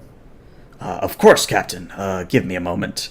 And you see her working at her console, and after a moment, she says, yes, Captain, I'm getting a reply. All right, I'll get up out of the chair, stand in the middle of the bridge, and wait for the view screen to turn on. All right, so at your cue, Ujessa turns the view screen from an external view of the anomaly to the interior of a bridge. And almost immediately, there's several oddities that you would pick out in this. So there's a human male in a different uniform than yours sitting in the captain's chair. And by different uniform, I mean you guys are basically in like TNG uniforms at the moment. This is more like late DS9, where they're like gray shoulders and they've got the extra coloring for the departments. Something along those lines. Behind the captain is a Cardassian female in the same kind of uniform, but different from the captain's red, she has yellow on her uniform. And you also note that there's a number of different species on the bridge. Like, it's not unusual for a Starfleet vessel to have, not just humans on the bridge, but there's so many different species present that it's a little unusual. This is Captain Athos Tahan of the Federation starship Arcadia. Please identify yourself. So the gentleman sitting in the captain's chair stands much as you, and he says, "This is Captain Frank Gilios of the Federation starship Hypatia. Captain, I wasn't aware that the Nova class was still in operation. I thought they were all replaced by the Rhode Island class." It is in operation in the year 2371. I think we might need to have a conversation. His eyes widen a little bit, and he looks back towards the Cardassian female, and after a moment, she nods, and he says, "Yes, I believe that would be prudent, Captain. I believe that the Temporal Prime Directive comes into play here, and that, if anything, My ship, not yours. Yeah, it should be your ship, not mine." We'll have a welcoming party for you. And is there anything you need in assistance? We'll talk about this more in person, Captain, but at the moment, most of our systems have been damaged, and we're essentially flying blind on thrusters only. So, again, we'll discuss this in a moment, but we definitely will need some assistance. All right. I look forward to seeing you on board. All right. So unless anyone on the bridge says anything else, the view screen will cut off, and Ujessa will look up from communications and say, "Should I have someone from security meet you in the transporter room?" Yes. All right. So she has, we'll say Ensign Los, because he's been used this adventure. Ensign Los will join the captain in the transporter room. Quick question. Yes. What's going on with the anomaly now that the Hypatia has come through it? Is it receded back to its normal size? Yes. Size, or is it still quite large? Nah, it is shrunk back down. Okay. So yeah. Did Tahan want to bring anyone besides Ensign Los along to greet his visitors? Risho, I think we might need you unless you would prefer to continue studying the anomaly. It's up to you, Captain. I'm not sure how useful I'm going to be talking with their staff, though. Well, why don't you come along? You know more about this anomaly than I do. Absolutely, and Risho will lead the station. All right. So I'll say, for sake of argument, Matic, this information that a ship has come through will filter down to engineering. So you'll be aware that there's another Federation ship in the system, but you obviously don't know that it's A, from the future, or B, that you have visitors aboard. Just so you're kept in the loop. I do want to mention to someone on the bridge, can they look for battle damage on the Hypatia? So that would be something Ujessa could do, and she says, "Yes, Captain. Let me run an additional tactical scan." She does, and she says, "It appears most of the damage is internally based, almost as if they had implosions occur." Okay, thank you. Sorry, I think I interrupted Matic. No, all I was saying was, all right.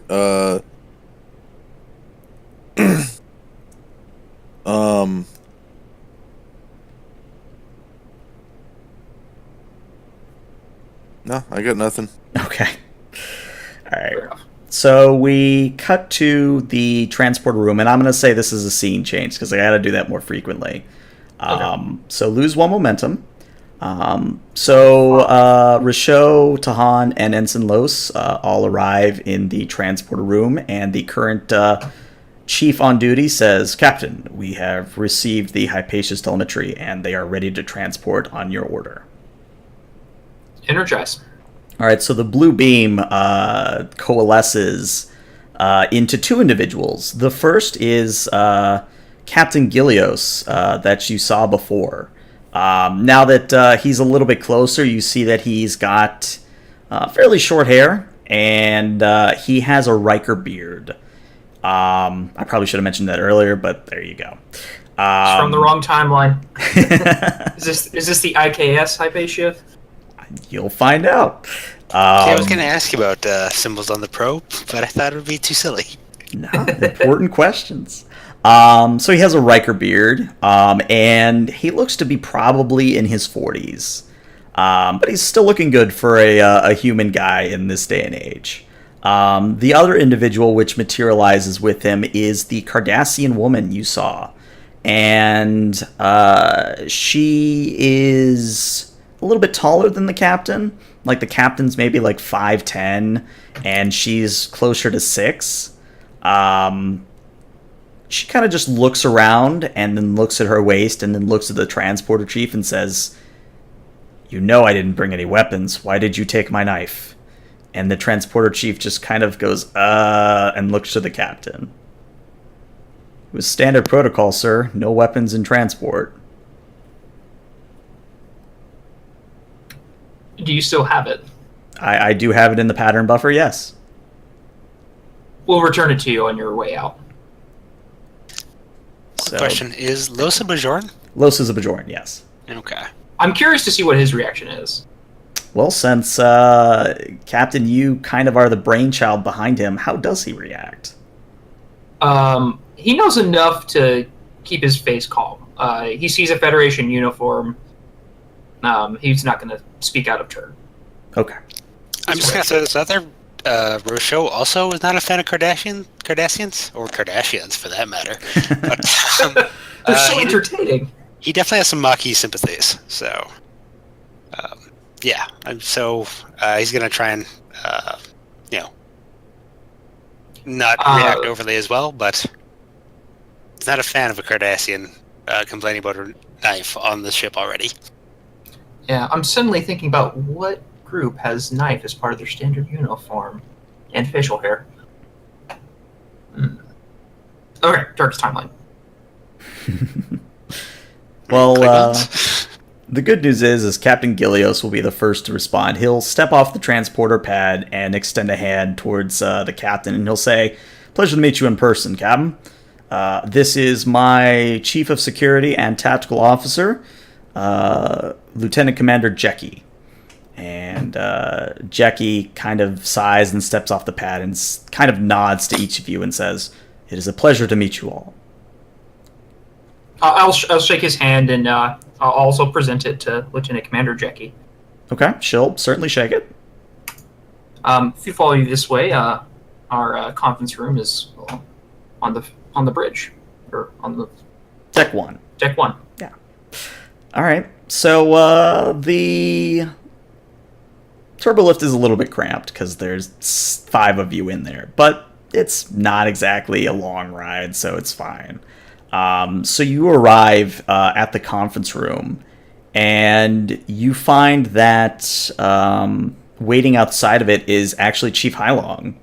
And as you approach, he says, "Captain, Ujessa informed me that you might want someone of my skill set in this meeting, or would you prefer just Rochelle?"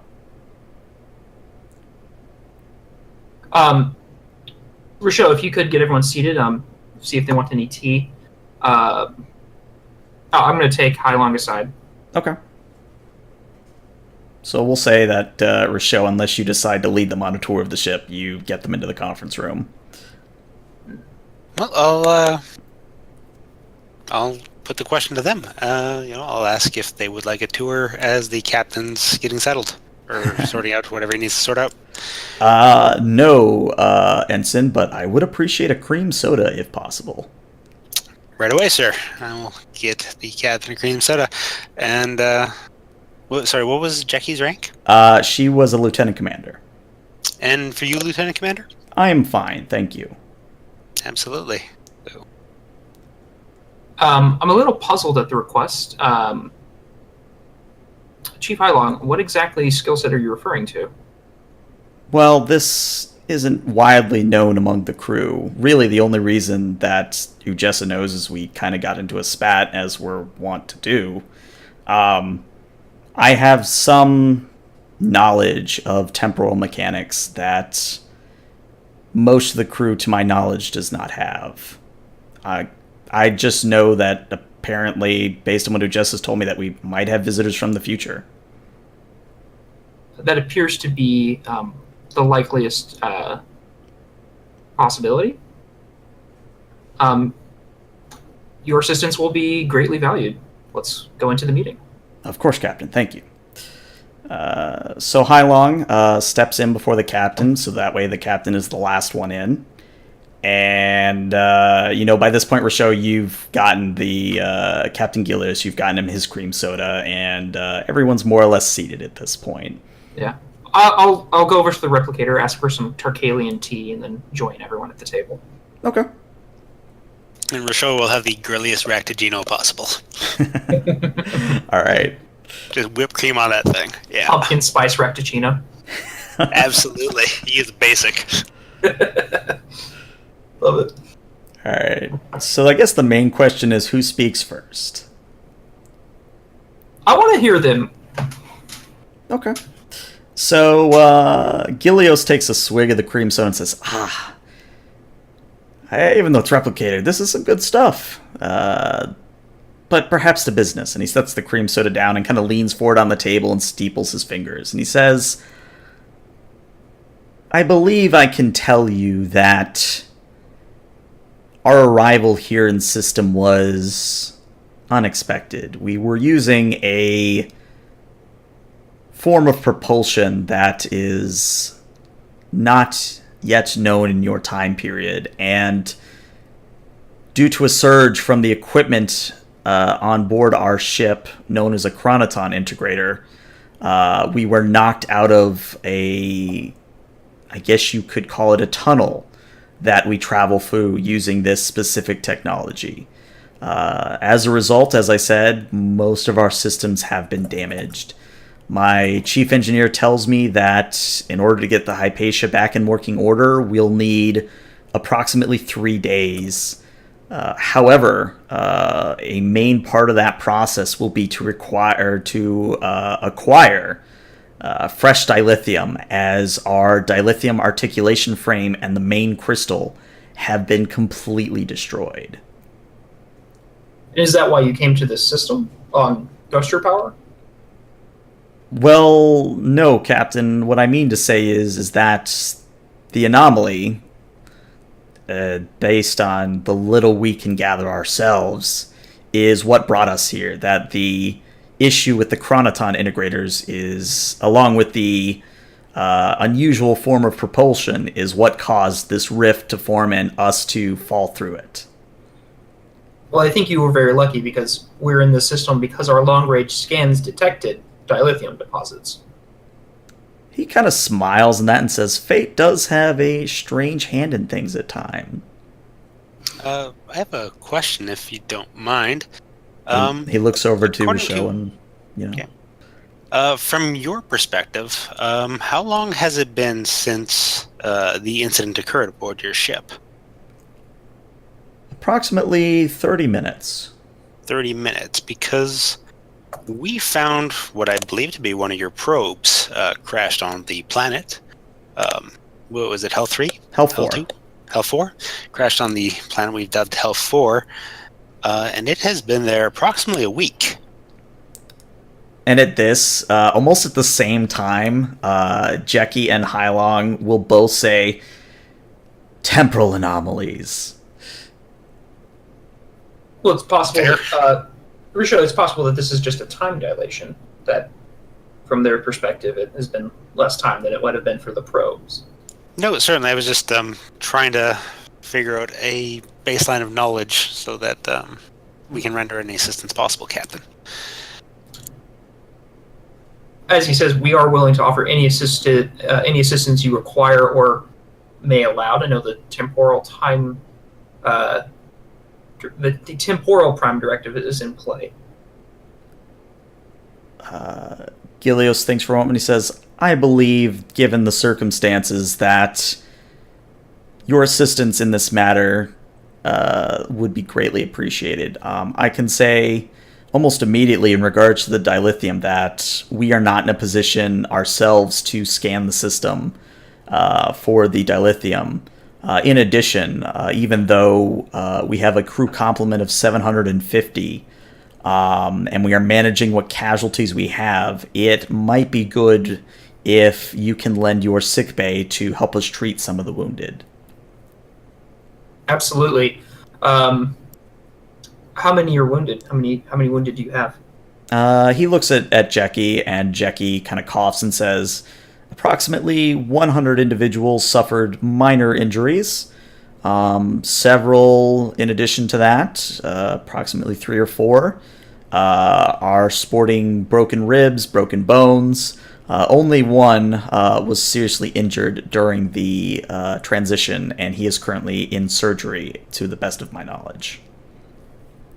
All right. Well, I'll have my doctor coordinate with yours and treat as many as we can at a time, although we do have rather limited abilities on a ship this size. Of course, Captain. All right. Captain to Dr. Adore. After a moment, Dory kind of chimes in that gleeful, kind of upbeat, Denobulan way, and he says, yes, Captain, it is a pleasure hearing from you. What can I do? Yes, we've just made contact with another Federation starship, the Hypatia.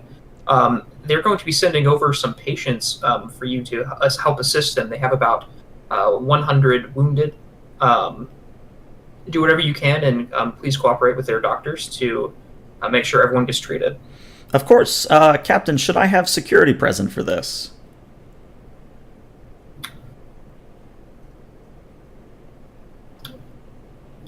Just the minimum. Aye, aye, sir. And then the comm line will go dark. And I go to clarify, possibly as a bluff, just to ensure the Temporal Prime Directive. As my explanation to the captain why I am asking for security for his men to come aboard. Ah, okay. So Gilios kind of nods and says, if were I in your situation, Captain, I would respond mostly in the same way. If I am to be honest, I believe I can tell you that in my time, the Temporal Prime Directive is something that comes up, unfortunately, rather frequently. Usually it's the other way around, though. Usually it's ships from our future rather than, us returning to the past. Well, I guess I'm in your usual circumstance now. Indeed. Well, I suppose while you get your repairs underway and we tend to your wounded, the Arcadia will begin searching for dilithium. That would be prudent, yes. All right. And then before, any of you can, start to think about standing or leaving, Jackie will kind of, again, politely clear her throat to get everyone's attention and say, I do not know if it will come into play here, captains, but I must inform you that our defensive options on the Hypatia are severely limited at the moment. At best, we can fire our quantum torpedoes manually one at a time from the port tube, but the phasers and shields are completely offline. At least until we restore both the dilithium articulation frame and the crystal. Risho, is there a position within the system that the Hypatia can orbit around that might hide its presence? Well, the interference from the natural interference of the system should be able to mask some at least some of the ship signals. I can definitely scan for the best hiding spot, if you'd like, sir. Captain? That would be agreeable, though. As I said, we're really only on thruster power at this point. I think we are very much stuck near this asteroid belt. And I doubt there's a way our ship could tow them. See, that's a question that I couldn't really find an answer on. So... Well, we're in space, so there's no mass, so the tractor beam shouldn't have a problem. Right, but it's also not really clear about whether or not I should be, causing you to use excess power. I have looked several times and I've not found anything about the tractor beam using power, which annoys the hell out of me because everything else costs power. Right, so it's just for consistency. It's literally you have to have power, but it doesn't cost you any. There's nothing about a relationship between power on the ship and the tractor beam that I can find in the rules. Yeah, it's one of those oversights that I hope they add in either a future book or an errata. It's maybe like the engineer's manual. Exactly.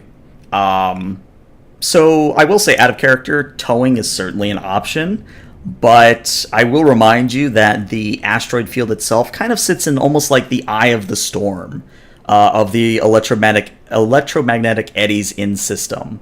So it's kind of in a good place where it is at the moment.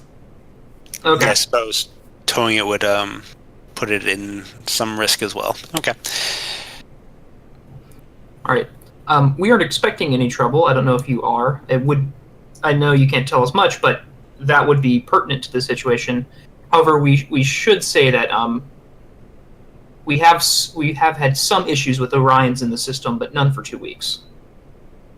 Gilios looks at Jeki, and Jeki shrugs and says, to my knowledge, well, to put it bluntly, I don't think any Orion ship would withstand a quantum torpedo across their bow.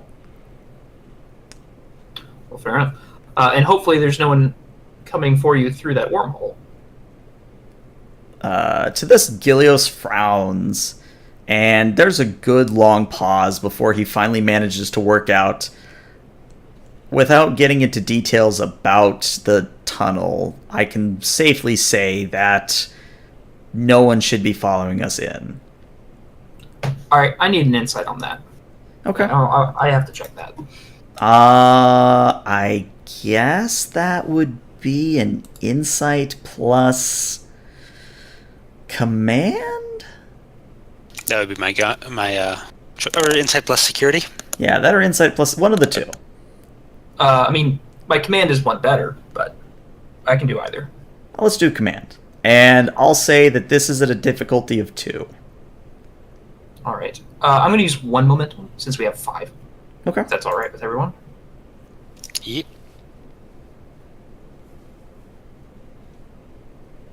And then I don't believe I have an applicable focus. Unless diplomacy, but I don't. Nah, I don't think diplomacy would Okay. come into play here. Well, I see a green box, so that's good news. You rolled a 1. I think that's 3 successes total. Yeah, so you get a momentum back. Right. So what you learned from your insight of Gilios is he definitely knows more than he's letting on, but his hands are certainly tied by the Temporal Prime Directive. Like, he wants to tell you, but he can't. I mean, I'm certainly, I don't want to know any of the mechanics of how he got here. Mm-hmm. I just from a security standpoint, I was asking if he's is he in any trouble? Is he telling me something that could endanger my ship? Oh, I see. No, he doesn't really seem to be worried or putting off the air that he's concerned about, ships following the Hypatia through. It's mostly a concern with getting his ship in operational order as fast as possible. Okay. And I can't remember, has he said anything about us helping him with his engineering repairs? Neither of you have brought it up yet. Okay. I'll ask him now. I know the main thing we can do to help you is obtain dilithium and treat your wounded, but do you need any assistance in the actual repairs? We do have a team of engineers. Captain, I imagine the Temporal Prime Directive would prevent any of our engineers from going over there to help to repair their ship. Certainly. And I suppose even supervision would not be a adequate precaution. Gilios nods and says, "Correct, Captain. As much as I would love to have your crew help out mine, Understood. let's just say this is why I don't like the Temporal Prime Directive." Well, I think we've got a good working plan going forward. Let's go ahead and do this, and if you don't mind, we can. I don't know what your ship's clock is, but you're welcome to join us for dinner in a few hours. Of course, Captain. And then almost as you all start to stand, Hylong kind of tries to get a word in and says, "Captains, if I may. Captain Gilios, do you have the telemetry from the probe yet? I'm unsure whether or not our engineering department has transferred this information to you." And Gilios kind of tilts his head to the side and says, "To my knowledge, no." And Hylong says, "All right, well, Captain Tahan, if it's all right with you, I'll go with Matic and make sure that information is passed along." Agreed. And then I'll everyone's dismissed, and I will head to the bridge. Okay. I'll escort the captain and the lieutenant commander back to the transporter. Yeah, that was going to be my question, whether or not you had just Ensign Lois or if you went back with them. Okay. No. So as that's happening, we're going to cut to engineering, and we'll call it a scene change, because, again, I got to be better at this.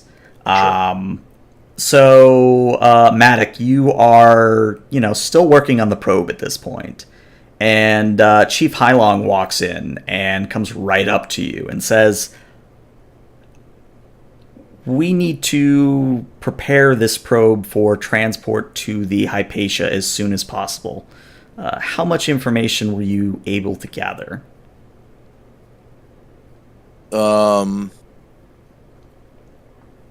I was able to break down some of the circuitry. It's pretty amazing. It'll be interesting to see what all comes out in 30 years. Hypatia? I'm not familiar with that ship. She kind of smiles a little bit and says, "The ship that's in system with us is supposedly from the future, and this is one of their probes."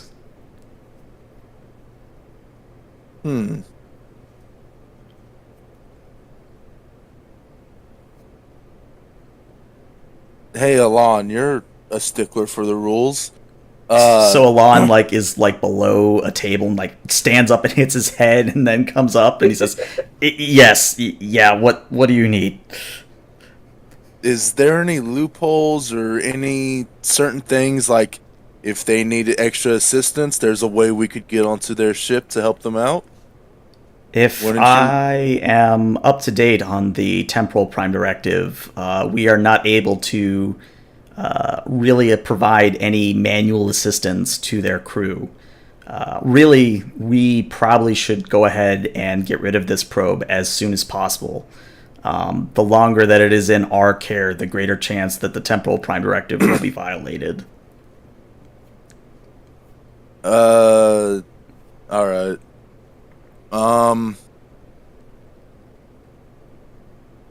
I'm going to... How long would it take for me to do a 3D scan to make it the holographic projection? Yeah, to make it a holographic projection, like on the holodeck. That way I'm able to mess with it in the future. Oh boy. I would say that you could do it with a daring plus engineering at a difficulty of 2, but both Alon and Hylong will kind of look like they want to say something, but you're kind of the ranking officer at this point. So it's one of those things where they want to object, but it's not severe enough that they feel like they have to. Alon, go check on our dilithium. Hylong, go see where they want this thing transported to. Of course. So Alon goes over to check your stores of dilithium. Hylon goes over to one of the consoles, and after a few moments, she kind of calls back. I have the coordinates for transport whenever the probe's ready. And Alon shouts from across engineering. He says, we're a little bit low on dilithium ourselves. I don't know if the Hypatia needs any, and Hylong shouts back, yes, it needs an entirely new dilithium articulation frame. And Matic, you would know that the articulation frame is the main thing that keeps the crystal in the antimatter stream, the matter-antimatter stream. It's a very important bit of equipment to have be destroyed. Yeah, like I'm actually going to stop scanning the probe and be like, wait. Yeah, that's priority number 1. Alon, get someone on making a couple of those. Aye, sir. Fuck. I don't know if things would have changed in 30 years. I mean, this probe has changed in 30 years.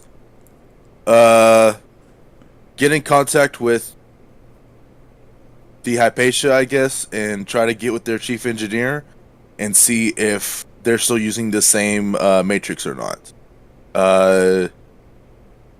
If not, we could always just send over a replicator that they then make their own out of. But if we're not able to, because I doubt they could just send us the schematics for 30 years from now. Alon will actually come back around so he's not within shouting distance, and he'll say, if I may be honest, sir, it's my understanding that the articulation frame has not exactly changed even in the past 200 years. Unless they have performed a radical change in the next 30 or 40, I believe a standard frame would be in order. Yeah, safe and sorry. All right. So Hylong kind of just shouts to Alon that she's got the chief engineer up, and if he wants to talk to him, to come on over to her station. But then Hylong, steps away from the console and looks to Matic and says, if you need any further assistance with the temporal nature of any equipment that you may be scanning or come in contact with, please let me know immediately. I would be extremely interested and eager to help out.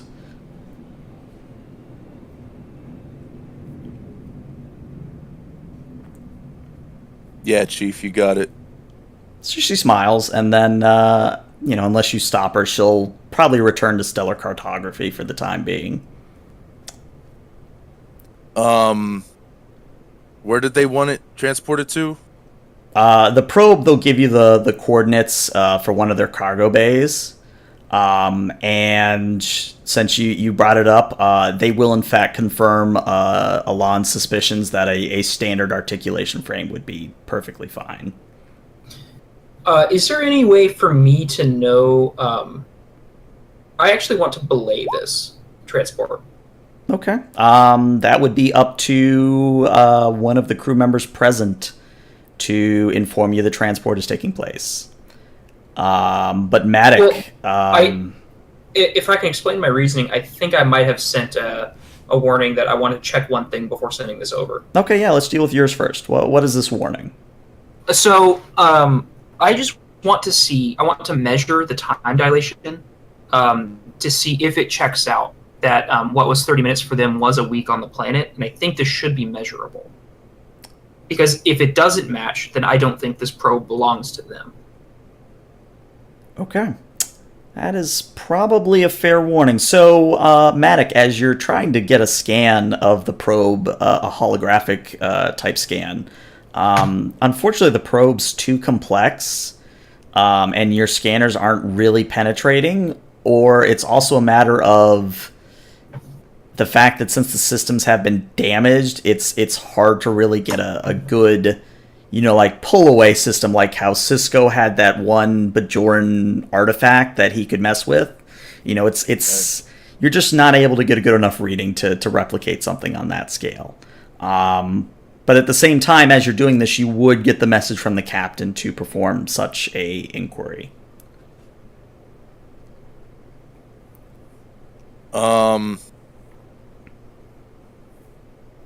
I'll see what I can do, Captain. Is there a way we can make it? Well, I'll see what I can do, Captain, and then I'll tap on the communicator. Chief, how long? Medic. Yes, I'm literally 5 seconds out of the door. What do you need? Captain just asked if we could do the time dilation on the probe to see if it matches up with the time dilation that the Hypatia had to go through to see if it's their probe. Well, certainly, I'll be right back. So after literally a couple seconds, she walks back into main engineering and acquires a tricorder from one of the stations nearby and begins to help you out. So she'll be assisting you. This would be I would call this an insight plus engineering or an insight plus science at a difficulty of 3. Now, this should get reduced to 2, correct? Because of his ability? Because of his ability, yes. Haha. So I'll go ahead and roll for Hylong here. I'm gonna go ahead and spend a momentum for a dice. If that's okay. No objections. So that takes it down to 3. Right, so now I have 3 dice, and then applicable focus, computers, alien engineering technology. That's the 2 I got. Yeah, I would say no. All right. Futuristic alien.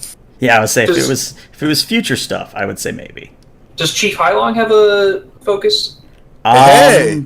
This Whoa. is actually a good time since I didn't even realize that this would be another introduction of her character.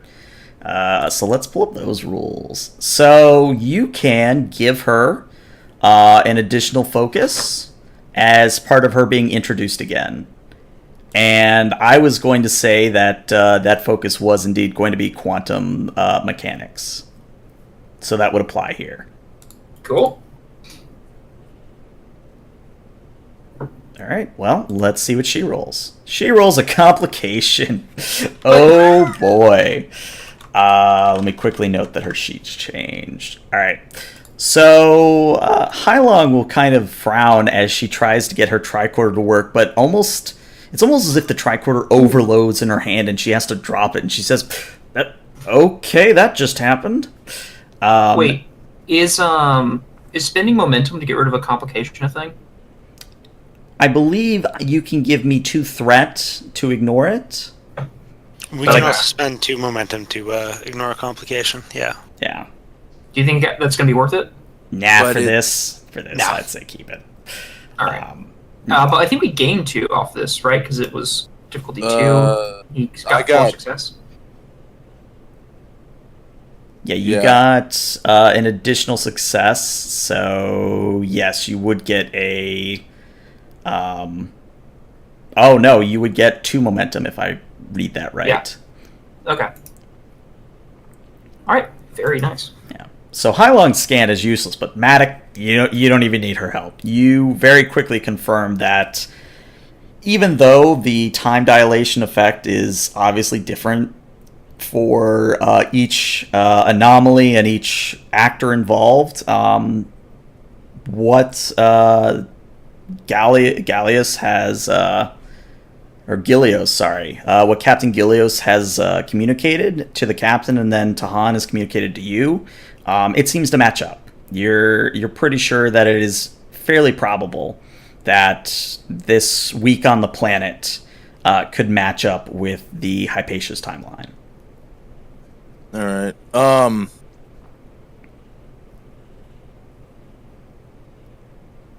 This is something I've always kind of assumed about Star Trek. Mm-hmm.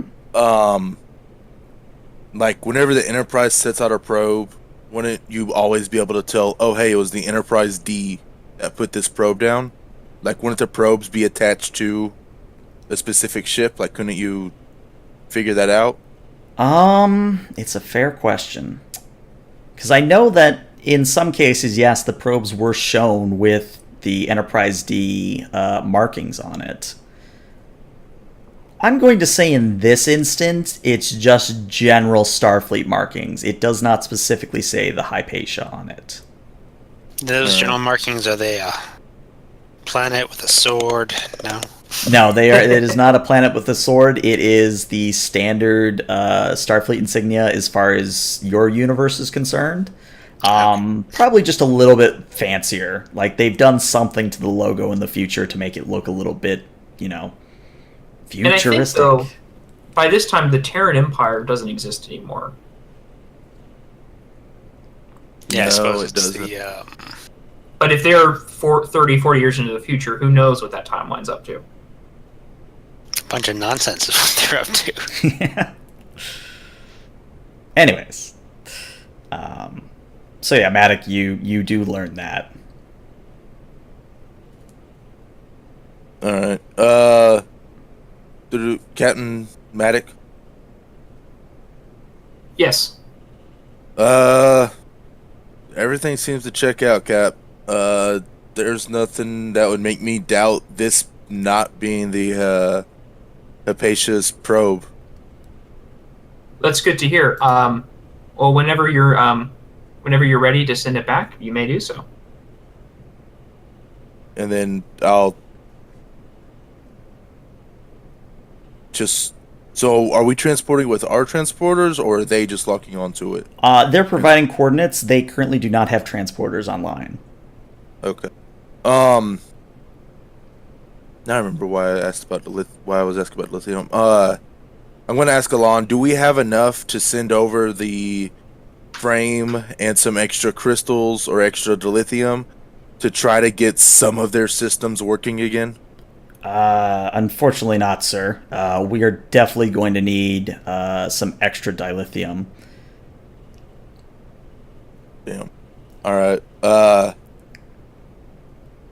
Okay, so I'll just tap on a console, get to chief engineer, just basically be like, alright, I'm sending over the probe and the frame that you need.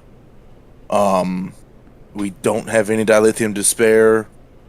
Sorry. We're trying, as soon as we get some, I'll try to have it sent to y'all. That way you have some stuff set up in case something happens. All right. So, of course, the chief engineer of the Hypatia will reply his thanks, and we'll say, unless you have any objections, the probe will be transported to the Hypatia along with the articulation frame. I mean, I've got objections, but I don't think they'd really matter. So what we'll do at this point is let's take a quick bio break, and basically when everyone's back is when we'll resume. So BRB. Mm.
And I'm back.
Oh, looks like the captain's back.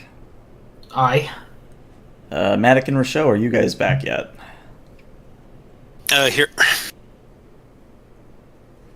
I'm here. All right, let's jump back into it. So to kind of not trivialize it, but to keep things moving, we'll say that for the next couple of hours, you guys coordinate things with the Hypatia, both to help out in with their casualties, to help out with any replicated things that they need that wouldn't break the Temporal Prime Directive for you to have the schematics of, things of that nature. But the big question then becomes, how are you going to be scanning for the dilithium, and where are you going to start? Well, the first thing Rochelle would do upon returning to the bridge is try and get any additional data from the probe that they sent through the rift to see if there's anything more he can learn. Are we able to get data from the other side? No. What'll happen is by the time you get back to the bridge, the probe has been lost in the anomaly. Okay. All right. Then I guess setting up a search grid of the remaining planets in the health system. Okay. So... Or wait, we're in the asteroid belt right now, right? You are, yes. Yeah, might as well scan here before we start moving on. Okay. That would again be your reason plus science, and the Arcadia would assist with sensors plus science. And the good news is that because you're in the asteroid belt, you are not affected by the electromagnetic eddies, and thus the overall difficulty is only a 1. Ooh. The Arcadia is really good at scanning things. Sure is. I mean, it is basically a glorified sensor platform with warp engines. She's a bloodhound. Uh-huh. Oh, yeah, we gain additional momentum when we... We do? Well, what is our... Advanced Yeah. sensors reduces the difficulty of sensors checks. We have advanced sensors, not advanced sensor suites? Let me double check the sheet. We have advanced sensors. Yeah, it's whichever one decreases the difficulty by 1. Oh, okay. All right. Well, I will not object to that. All right, so you already get back the momentum you lost because of the scene change, plus an additional 1. We're up to full. Yeah, you're up to full. So what you'll learn is that the asteroid belt is chock full of dilithium.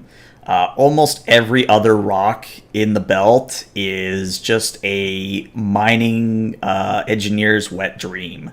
There's enough dilithium in the belt to probably power Narendra Station and all the ships around it for the next 20 or 30 years. There's oil in them there hills, Captain. Well, let's start digging. So I guess the question becomes, how do you want to dig?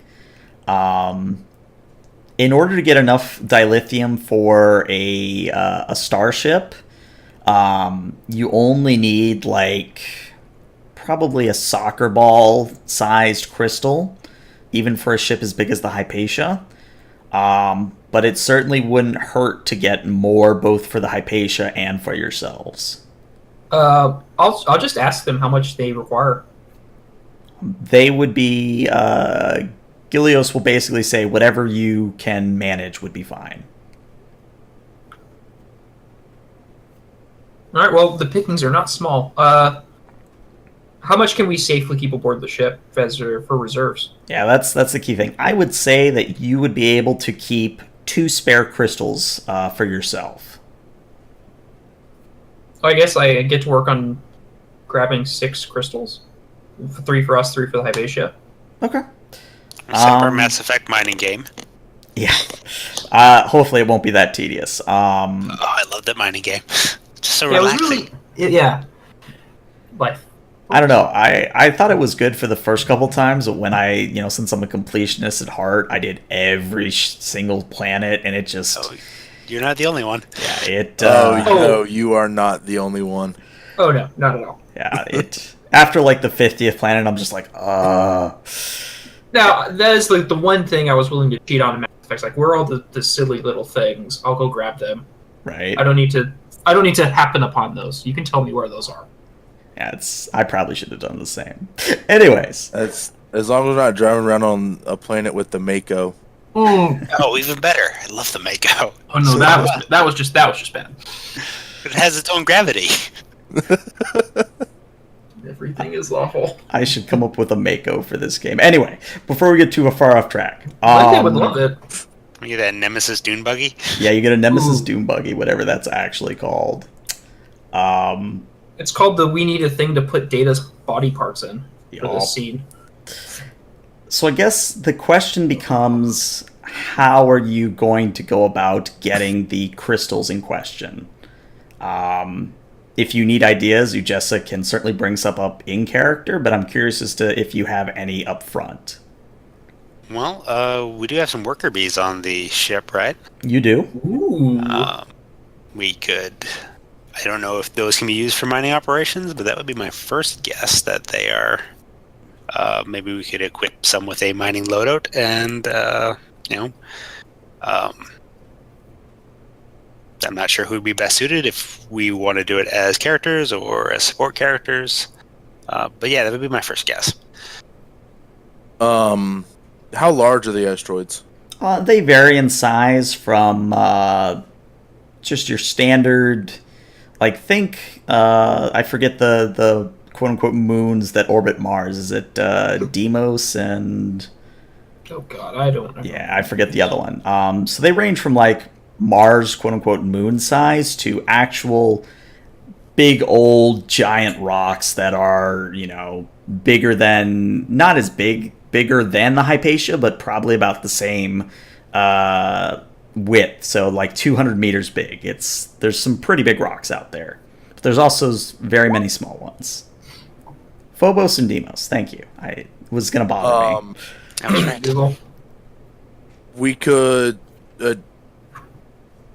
adjust the phaser frequency to cut off small parts of the dilithium and then transport them over.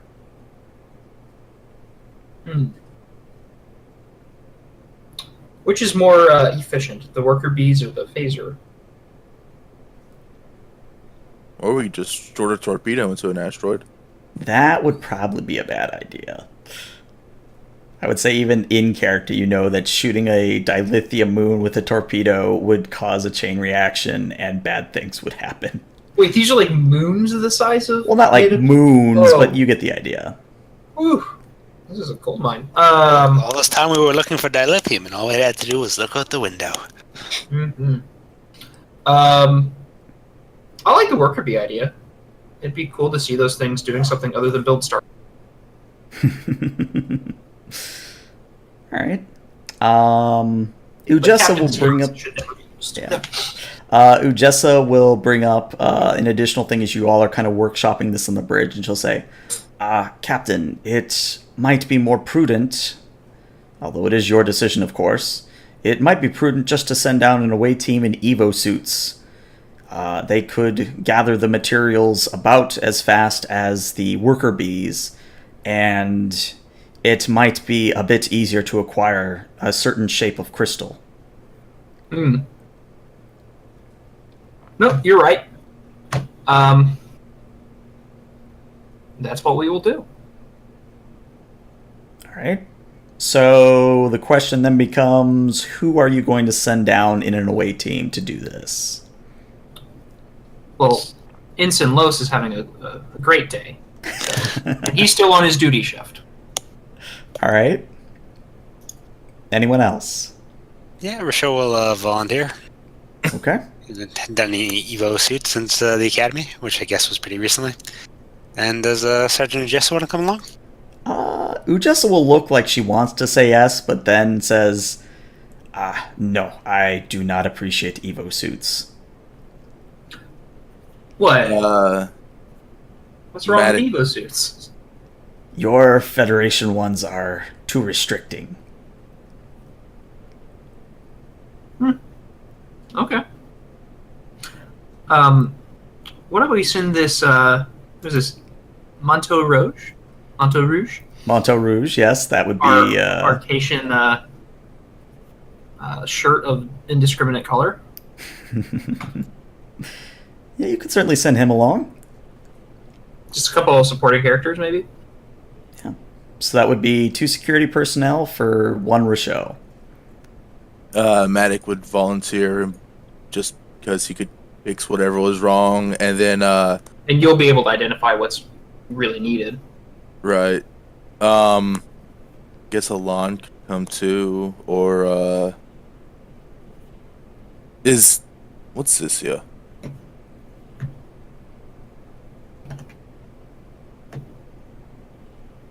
Oh, this is the shuttlecraft lady. Okay. I would also ask, is it possible, Captain, for us to maybe grab a couple people from the Hypatia to see if they have any sort of new way of mining dilithium? Well, or- we can't break the temporal time, the temporal prime directive, and I believe they are without transportation power at the moment. Yeah, all their major systems are down. Like, they can't even get a shuttle out of the shuttle bay. It's that bad. Did you have another suggestion? I was just curious if there was a way we could get a couple of their people off their ship and have them come with us to mine some dilithium. I can certainly ask, but I think we should have plenty on board who can take care of it. It sounds like they suffered a significant number of casualties, so they're probably dealing with that as well. Yeah, and I think they need all their men on engineering repairs. All right. No, we've got bars. Yeah, I forgot to change the bars on this page. They haven't really come up, but you never know. So yeah, we'll say for sake of argument, while the Hypatia would love to assist in the mining operations, until it can send out its own shuttles to do so, they are trying to limit how much contact is going on between the 2 crews. So unfortunately, no help from the Hypatia. Bums. I'm sensing a theme. Yeah, when I wrote this, I tried to, keep in mind how much they would be able to actually help out, but, that is one of the perils of writing a time-featured episode, is that you just kind of run into a few roadblocks after a certain amount of time. Can they send us some of their spare purple paint? No, the purple paint is of a certain color that exists only 40 years from now. And if the Romulans got a hold of that, well, Whoa. But then they could paint birds on their ships again. in this new purple. Can't have that. That would disrupt the timeline. I love the original series Romulans so much. They were nice. Yeah, they're great. Yeah, with like the blue and the pink uniforms. Oh, those are great. Yeah, no, those are lovely. Actually, I quite like those uniforms way more than the bread boxes that the TNG Romulans are wearing. Oh yeah, the first thing I ever learned to sew for like a cosplay was the TOS Romulans. It was good. Nice. I also like the only thing I like about Star Trek Nemesis is the Romulan uniforms on that. Yeah, although the Riemann uniforms are They just look Nosferatu, right? there's a whole lot going on there. Oh, yeah. Those are basically Mortal Kombat side characters. Anyways, yeah, let's go suit up and go grab some rocks. All right. So we'll say that unless anyone wants to suddenly jaunt off to the holodeck for another side adventure, we'll say that you all kind of pile into a shuttle and have no difficulty getting to a specific rock in question. You brought along a appropriate amount of mining equipment. So really, before you can begin mining for the dilithium, you have to get from where the shuttle lands to where we'll say Matic is able to detect an optimum drilling spot, and I'm just going to give that to you free. In order to get there, I will need Matic and Richaud to roll me a fitness plus con at a difficulty of 2 to navigate the extremely low gravity of the asteroid. And I'm not going to have the supporting characters roll here. Actually, you know what? I'm going to spend some threat here because it's just sitting here. I'm going to make it a difficulty of 3 for each of you. Okay. Is there any chance I can dock you into a daring plus con roll? A daring plus con? No, unfortunately, fitness is gotta be the attribute in play here. All right. I could see control. I'll make an argument read for it. I don't know if that helps whoever's making that roll, but It certainly would. I mean, it's only 1, but every 1 counts. Nah, I'm gonna stick to my guns. Gotta be fitness Alright. plus cons. Can I request that we have an actual shuttle pilot then? Because my con is 1.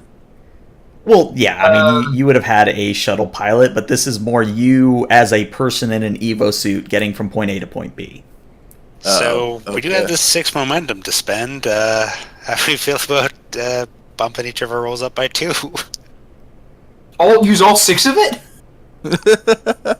My fitness plus con is not great. It sounds like Maddox might not be either. What if, hear me out, we use just like 2 of it to create an advantage? Ooh, that's an interesting idea. Richaud can have the advantage. Well, the advantage would apply to all of us. Yeah, it Would would be have an advantage, affected right? both of you. Oh, okay, And- I misread that then. Would this be an appropriate advantage? We bring along a portable artificial gravity generator. I'll allow it. Why not? We'll say the rock is just small enough for it to apply. So All right. that's how much is that? 2 momentum, Yeah, we'll say that's definitely some 2 momentum. and then you can each buy a 3rd die with just 2 more. Some good thinking, Captain. So wait, That's how why- many why d20s they are pay we me. rolling? So We 3 are or 4? each rolling 3 d20 to Yeah, get. okay. So Alright, what so are we that's- at now? 2 difficulty? 2 difficulty, correct. All right. That's why they pay me the Those big Black captain currency.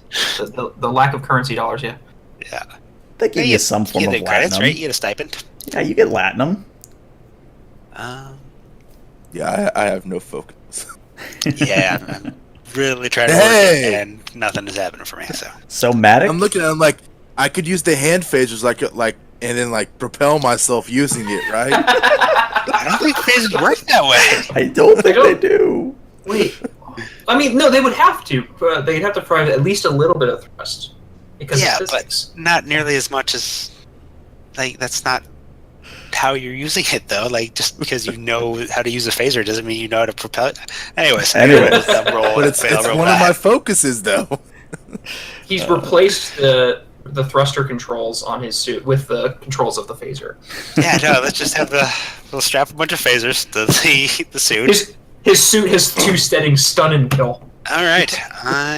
Yes, I succeed at a cost if that's available to me, and we'll give It some is threat indeed. to our evil GM. It is Enjoy indeed. that. Enjoy that, sir.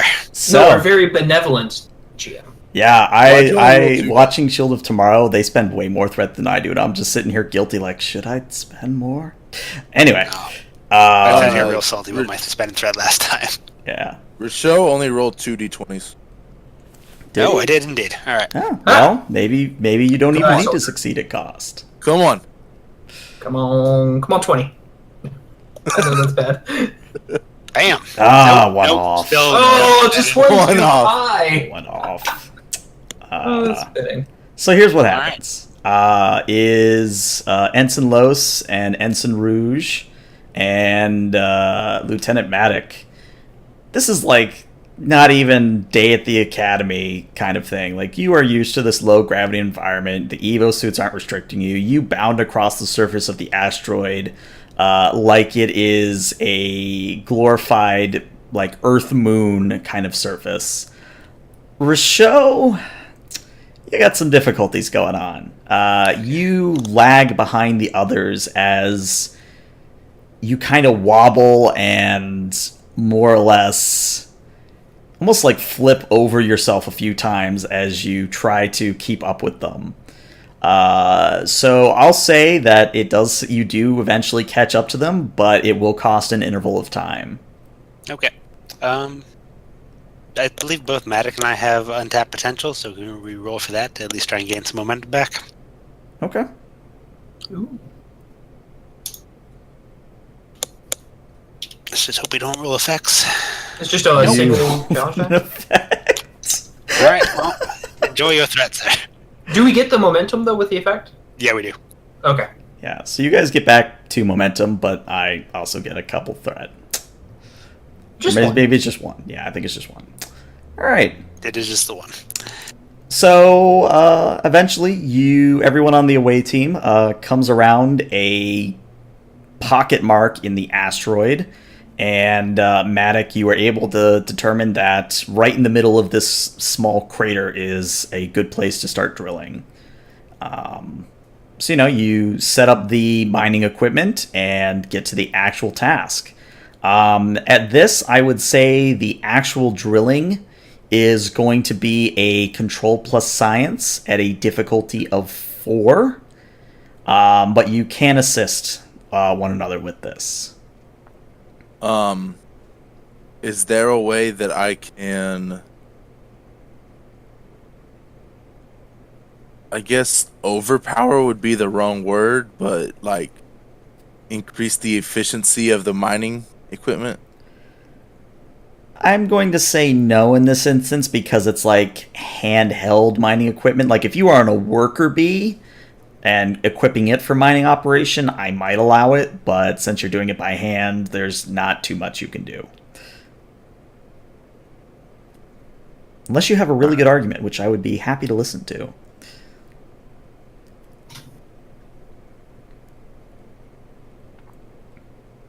Yeah, we'll just do this. All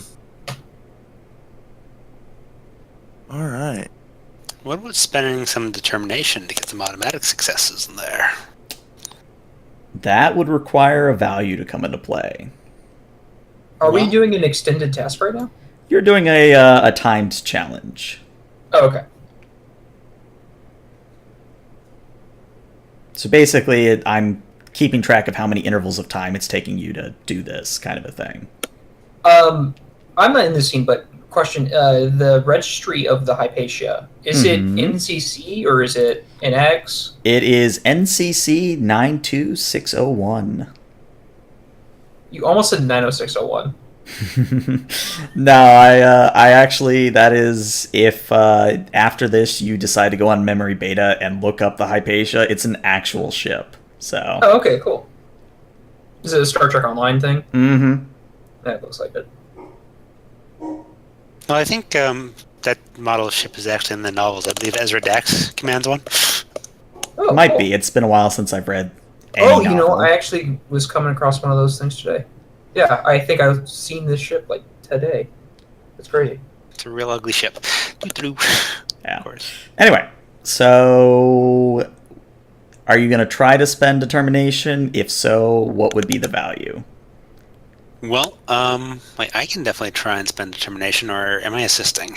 That is another good question. Is who is assisting whom? If we figure out which value you use and which value I can use, then the first time you could do it and I could assist, and then the second time I'll do it and you assist me. Yeah, for sure. Unless this is we're only going to need to mine one time to get all the dilithium we need. Yeah, I'm going to Or say roll that one just time. because, I don't want you guys rolling dice all the time, that this one check will encompass getting all the dilithium you need. And it was a difficulty of 4, you said, right? Correct. Yeah. So, I mean, I don't know what your values are, but I imagine neither of us could probably manage, right? The only value I could think of that I could probably argue is nothing better than practical experience. I'm sure that I've had a lot of experience and a lot of training, specifically mining dilithium during just taking engineering courses. So that would be the value I would challenge for this. But I don't think you would need to challenge it. You would just use Or it. Like challenging use it it. would be able to gain more determination. Right. So I don't want to be a stickler. It's just so we're all on the same page. No, you're completely right. And then I think I have the captain has a thing about getting determination back if I can communicate with them.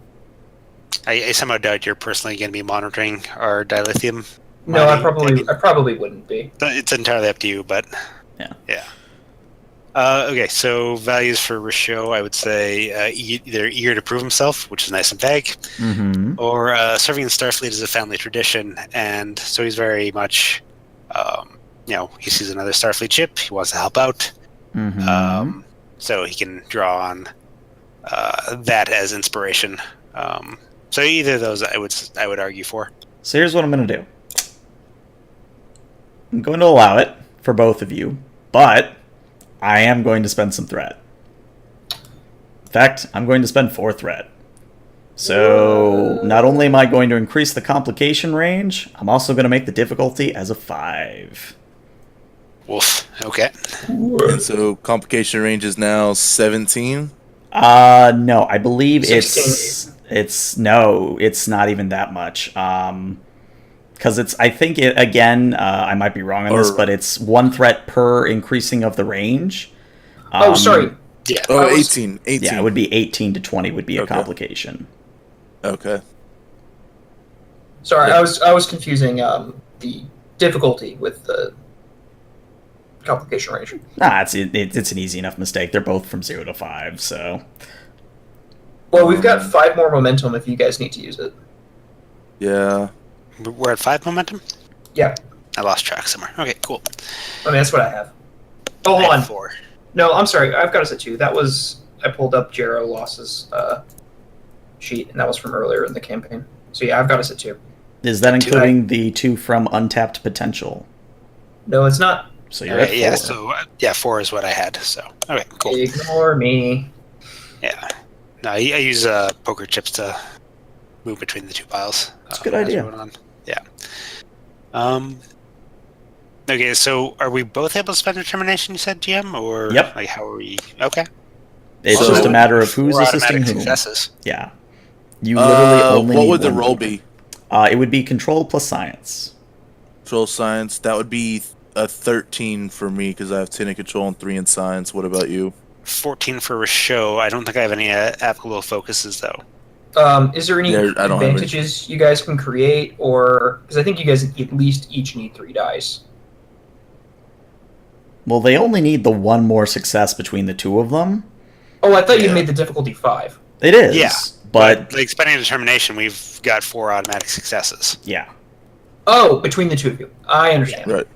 Never mind. So Again. I think we're good for just an assisted roll then. Yeah. I'll assist you. Okay.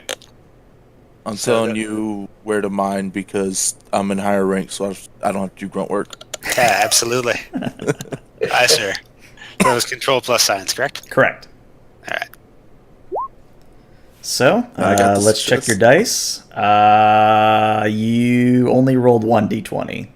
Oh, that was I'm Maddox. assisting him. Okay. And bam. Oh, Let's get some but you momentum did get a back. complication. Oh, yeah, I can't re-roll that. All right. So, little column A, little column B. So, as you mine up this dilithium, you get to about 3 crystals worth, and by that point, the pilot of the shuttle, a nameless redshirt, is going to report that the asteroid has begun breaking apart. And you have the option of either trying to continue, or you can stop here with the 3 crystals you've got. Can we move to another nearby asteroid? You could, but it would be more intervals of time. Right.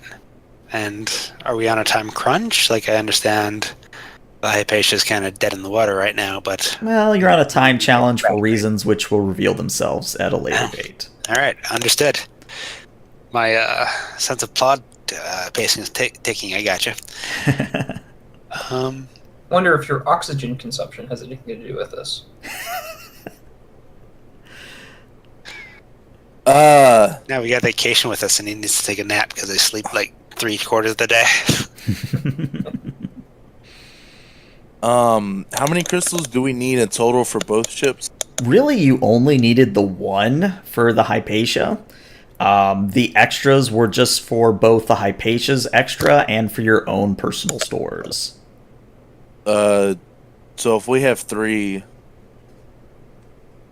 how long would one of these last? Like, we would have to find more dilithium in like a next week or like a couple months? No. This is not early Voyager where they completely botch the power requirements.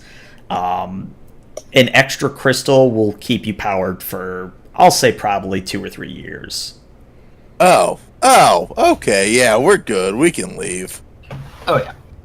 Knowing that, yeah, this getting 6 in total was ridiculous. Well, Yeah, I mean, I thought you guys were doing it because maybe you were going to make, like, dilithium warheads and fire them at people, and I was like, oh, okay, I'll let you do it, but, you know. Do you seem to be looking for ways to solve problems with violence? So We are on a mission of exploration. This is not season 3 of Enterprise, okay? let's please not. Yes. Oh, Lord. So I think the idea is that you guys cut your losses at 3, yeah? Yeah, like we can inform Starfleet of this nice, build of dilithium here, and they can send some proper miners to go get the rest of it. Fair enough. All right. Or we could alert the Ferengi. Get some favors. Or we mutiny, pirate operation, power it from here. I mean, all of these things could happen. Beat the Orions at their own game. Yeah. How do we beat pirates? By becoming pirates ourselves. Okay. All right. So, and I'm going to make a very clear distinction here, as the shuttle is getting ready to return to the Arcadia, the Arcadia's sensors blare out a warning, and from out from behind a electromagnetic eddy, an all too familiar Orion Raider emerges from behind Hell 5, accompanied by 6 2-seat fighter craft. Let me put them on the map before I forget. Almost immediately, the Arcadia receives a hail from Etha's ship. And as before, assuming you respond to the hail, I guess I should even say things. So Ojessa says, incoming communication from the Orion captain. Do you have a transporter lock on our men? I do, yes, but I would recommend raising shields. Beam them aboard, and then we raise shields. Aye, sir. Should I put the communication on screen? Yes. All right, so almost immediately, you see the same interior, the dark kind of green interior of the Orion ship, and it's the same woman, Orion woman from before, but this time it looks like she's in a bit more finery than before. She almost looks like a Commodore, if I had to qualify it. Like old Earth Commodore type things. A very official-looking uniform, not pauldrons, but whatever those finery bits you do on your shoulder are called. Things of that Epaulets. nature. Yeah, there we go. And she kind of laughs and says, "Oh, look, it's my friends from earlier. I guess this means we can settle our score from earlier."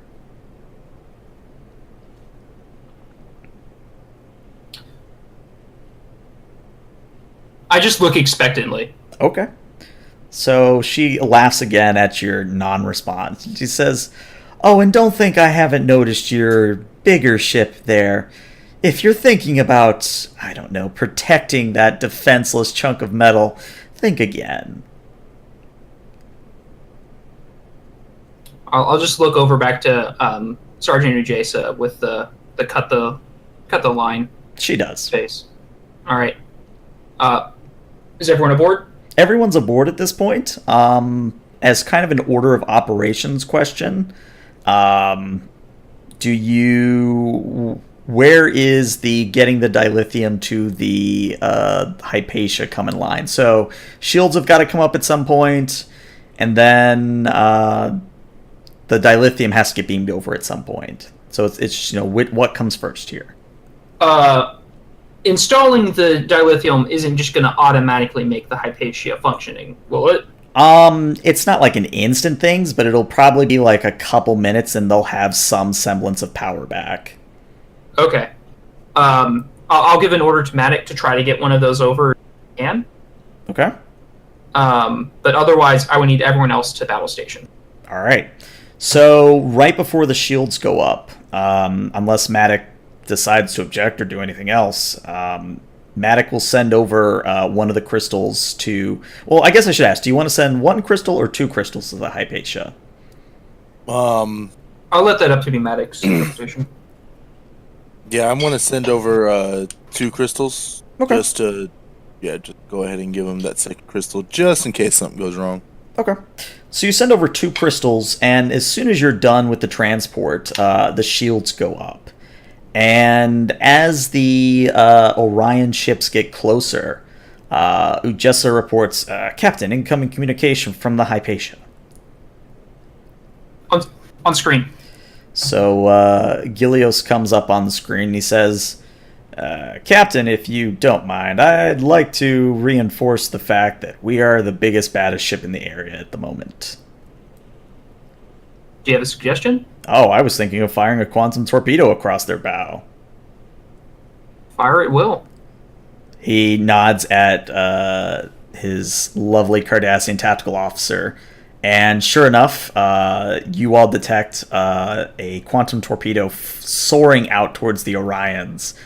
And I'll roll for it, why not? I made the macro, I'll roll. Oh yeah. So the quantum torpedo not only impacts Etha's Raider itself, much like before, it sends the Raider into a tailspin, and the fighter craft almost stop mid-flight as they try to help right the ship, but it's pretty clear after a few moments that the Hypatia has done quite a number on the Raider. And kind of almost in like a Team Rocket blast off again thing, Etha comes back over the comms, and Ujesa pipes it through because she thinks it's hilarious. And you hear Etha say, "This will be the last you heard of me! I swear it!" And then the remaining fighters... Ujesa, target engines. Okay. So she targets engines. And I'm assuming you want her to fire a photon torpedo, yeah? If that's the correct range. Yeah, it would be at long range. Okay. So for Ujesa, she was not good at this last time. Yeah, I fixed her though. Okay. So hers is control plus security. Let me pull up her sheet. Where's her sheet? There's her sheet. All right, so she's control plus security, and the ship is weapons plus security. All right. I would like to have the momentum spent unless any of my other players disagree. We have 4. Go We for should it. have 6. We should have 6.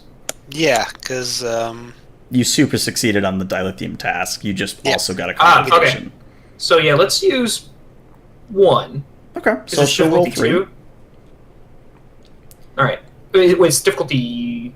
Difficulty 3. Let's use 3 momentum and gain 2 extra dice. Okay, so she'll roll 4. And then it's weapons security. For the ship, yeah. Okay. Well, Ujesa succeeded right off the bat, so you don't get momentum back from this. Okay. So Ujesa fires the photon torpedo, and I believe for the Arcadia it's 5 or 4. I don't know. Let's look at the sheet. 5. Yeah, whatever it is on the sheet. And I will let you decide whether you want me to roll that or if you want to roll that. Yeah, it's 5. I'll go ahead and do it. Okay. Yeah, so 5 challenge die. Oh, very nice. And how many effects is that? One effect? Yeah. I guess it's too late to say what those are. Let's check high yield real fast. High yield. Sorry, Risho, you were about to say something. Well, I was just about to say we should spend some momentum to gain Pierce to get rid of any resistance they have, and then our torpedoes should have the quality where if we breach, it'll do a second breach as well. Okay, let's do that. I mean, we're not trying to kill them, I assume, right? Yeah, just disable them. We're taking them into custody. Yeah, no, that sounds good. All right, just as long as we're not trying to murder them, then that is my suggestion. No. Keep Matic away from them then. Yeah. All right, I just need to check on high yield, but I like what you guys are saying. So if you want us, I'll let you do it. If you want to spend the additional momentum to go ahead and get the piercing, I'll let you do it. Well, the one effect should get us a piercing, or is that just for phasers? 1 second. Sorry, I should know this. Combat in space. High yield. If the attack inflicts one or more breaches to a system, it inflicts one additional breach. Yeah. That's very important here. Yeah, okay. It definitely is. So yeah, let's use that momentum to give it piercing, and I like the high yield to get 2 breaches. All right. So here's what happens. So do we want to spend 2 do we know how much resistance this ship has? You do not. Oh, it's going to be equal. It's probably about equal to its scale, which is 3 or 4. It's 4. Okay. So we'll spend 2 momentum, right? Yeah. Because that'll get rid of 4 resistance. All right. So I think you're down to works. 2 momentum, 1 momentum. Should be down to 1, I believe. Yeah. 1. All right. So here's what happens in the narrative. Ujesa gleefully presses the fire button, and you see a photon torpedo streak out towards Etha's raider. And she timed it just so that as the ship, or as the raider rotates around, the photon torpedo slams into the engine section. And almost immediately, there's a cascade of sparks and explosion. Not enough to, destroy the ship, but the engine system of the Raider has been completely disabled. It is probably not going anywhere. Like, it is barely not destroyed. Actually, let me double check. Power generations, lose 2 power. Yeah, so the difficulty to repair this would be a 5, so they're not doing it anytime soon. And as the ship kind of listlessly spins in space, the 6 Orion fighters begin to try and beeline it out of there. Do they have warp capability? I would say they're kind of like the Maquis fighters, so yes, they would have warp capability. My directives from Starfleet on capturing the Orion, does it include just like all of them, or just mostly figureheads? Okay. Yeah, I don't prioritize those. Okay. So Jason just kind of asks as a point of order, should I fire more, Captain? What is the status on their transporters? Of the Orions or the Hypatias or the Orions? She reports that, as far as she's aware, based on her tactical scans, that their transporters are operational. All right. I'd like to get those offline next. Okay. Yeah, I'll do another roll for Ujesa here. Though we do have to be careful not to completely blow up the ship in the process. Ujesa, if we're trying to take out the transporter systems, maybe we should target the power systems. Oh yeah, that's a better idea. Power systems. I think that's still technically engines. I'll check. Because it might just be they are offline. Let me check. Oh yeah, there's a yes. Good. Yeah. So if the engines had been destroyed, then it would have 0 power right now. Okay. But so let's just continue. Yeah. So if you want to continue bombarding the engine section, you certainly can. I like that. Okay. Just destroy their engines. Okay. We'll also say that at the same time, Monday will go ahead and move you into medium range, so that we can you use can use your phasers? phasers. Yeah. Okay. Um, And then let's give them, because this is when we choose what they do. mhm. And so let's give this one just piercing naturally. We just get to choose to do that. Yep. I will say, though, because you are specifically aiming for the engines on this one, it will be at a difficulty of 3. Should have been for the last check, but we'll hand wave it. Okay. So I think we would have succeeded. Yeah, on you 3. wouldn't have succeeded, but No. it's already happened. I'm not going to retcon it. Do you want to scan for weaknesses before we fire? Do you? That's a question. As an excellent idea. All right. All right. Go for it. I am enjoying this a little too much. When All right, so that's control plus science on my part, and sensors plus security for the ship.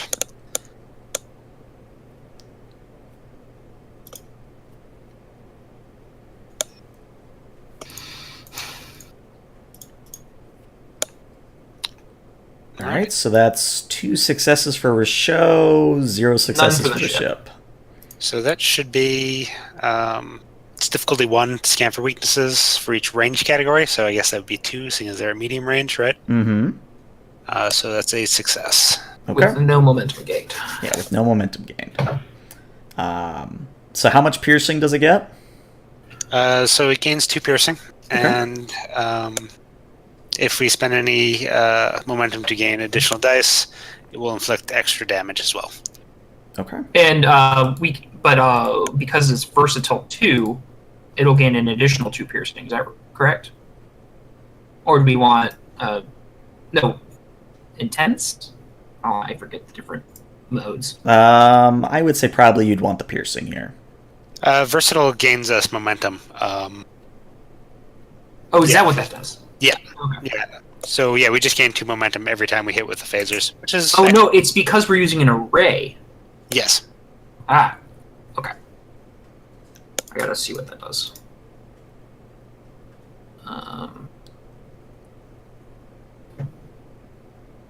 Yeah, as we pull up the Starship Combat rules.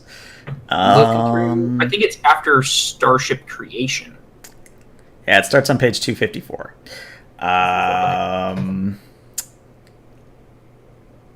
Gains the Versatile 2 quality because it's a phaser. Because it's an array, they have a range category of medium. You may choose to grant either the area or the spread. Yeah, so the only piercing you're going to get is from the scan for weakness. I think. Okay. And versatile was just momentum gains? Yeah, versatile we'll gain 2 momentum, so we can immediately spend that momentum to add more piercing if we want, or other options. And is the Orion ship responding at all? Are they? They're trying to frantically either get the 6 fighter craft to tractor them out, or get attitude control of their ship. You think that the last photon hit, between yours and the Hypatias, they've probably lost inertial dampeners. They're probably being flung around their bridge like, kids in a bouncy house at this point. But yeah, Wait, go ahead. What was the spread effect again? Oh, that's if it hits, it does half the damage again? Yeah. Okay. For every additional effect rolled, it will do half the damage again. All right. Well, let's use spread then. Yeah. Okay. Well, I mean, there's a bunch of ships, so array might not be a bad idea. And we can decide afterwards, depending on the effects that we roll, right? I'm going to say you probably should declare that before time. Yeah, I think array's probably better, or area, because we've already damaged or disabled their engine. Destroying them is just kind of win more. Okay. Comes into contact with the initial target and 1 additional target with close range of the initial target with each effect rolled. Okay. So again, Ujasa's rolling control plus security. It is at a difficulty 3. Did you want to use your momentum to give her 3 dice? I would say yes, because you're going to get the extra damage. Mm-hmm. Okay. So I believe that's your last momentum. Yeah. Should be, yeah. All right. So she gets this. She does not have an applicable focus. We're gonna have to do How does she not Ujace's. have an applicable focus? Yeah. So let's do that real fast. Do you want to give her an applicable focus? I can take over the phasers and anyway, yeah, yes. Let's give her an applicable focus. All right. How about the Starship tactical systems. Starship Yeah. Tactical Systems would be nice. Yeah, let's do that. So Starship Tactical Systems. worst Klingon ever? Yeah, I know, She's real right? bad at Klingoning. She's good at hand-to-hand combat, but anyway. That's fair. Right, that's fair. Then she's good at doing the comms, but anyway. Well, that's not very Klingon. So we got a Klingon communications officer. That's cool. Yeah, that's technically what she is. She just also handles tactical. Anyway, so she has an applicable focus. Wow. Wow. Bam. All right. They've got one success on the ship. So that's a total of 5 successes, so you get 2 momentum. Plus the 2 momentum for versatile. Plus the 2 momentum from versatile, so you have 4 momentum total. And so And- that it's going to be 2 pierce as well. We'll spend 1 momentum to gain another pierce, right? Sounds Yeah. right, yeah. Okay, so that'll reduce the resistance by 4. Right, And, and then roll 5 challenge dice. Yep, 6 5 challenge die. dice. 6? Yeah, because it's 5 regularly, right? Yeah, it's 5 regularly. And we spent the 1 momentum to gain dice, so because of the scan for weaknesses, we gain another die. Oh, Alright. I didn't know that. Okay. Yeah. There you go. Scan for weaknesses is real good. Ooh. Well, that's a lot of effects. All right, so each That's 3 effect effects. rolled. So that's 3 effects. So that will affect 3 of the Orion fighters. And do- fighters as well. And do 3 damage to each of them. All right, good stuff. All right, so again, narratively, here's what happens: is as the Arcadia swoops in like a hawk chasing after its prey, Urjasa sets the phasers to a wide array to possibly knock out some of the fighter craft, and a wide area beam emanates from your phaser arrays at the bow of the vessel. And not only does this phaser hit to completely destroy Etha's Raider's engines, but it also knocks 3 of the fighter craft to the point where they are just dead in the water. They are dead in space.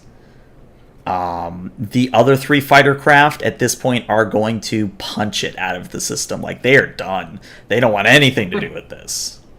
I don't blame them. So 3 will get away. But you do, in fact, have now Etha's Raider and 3 Orion fighters at your mercy.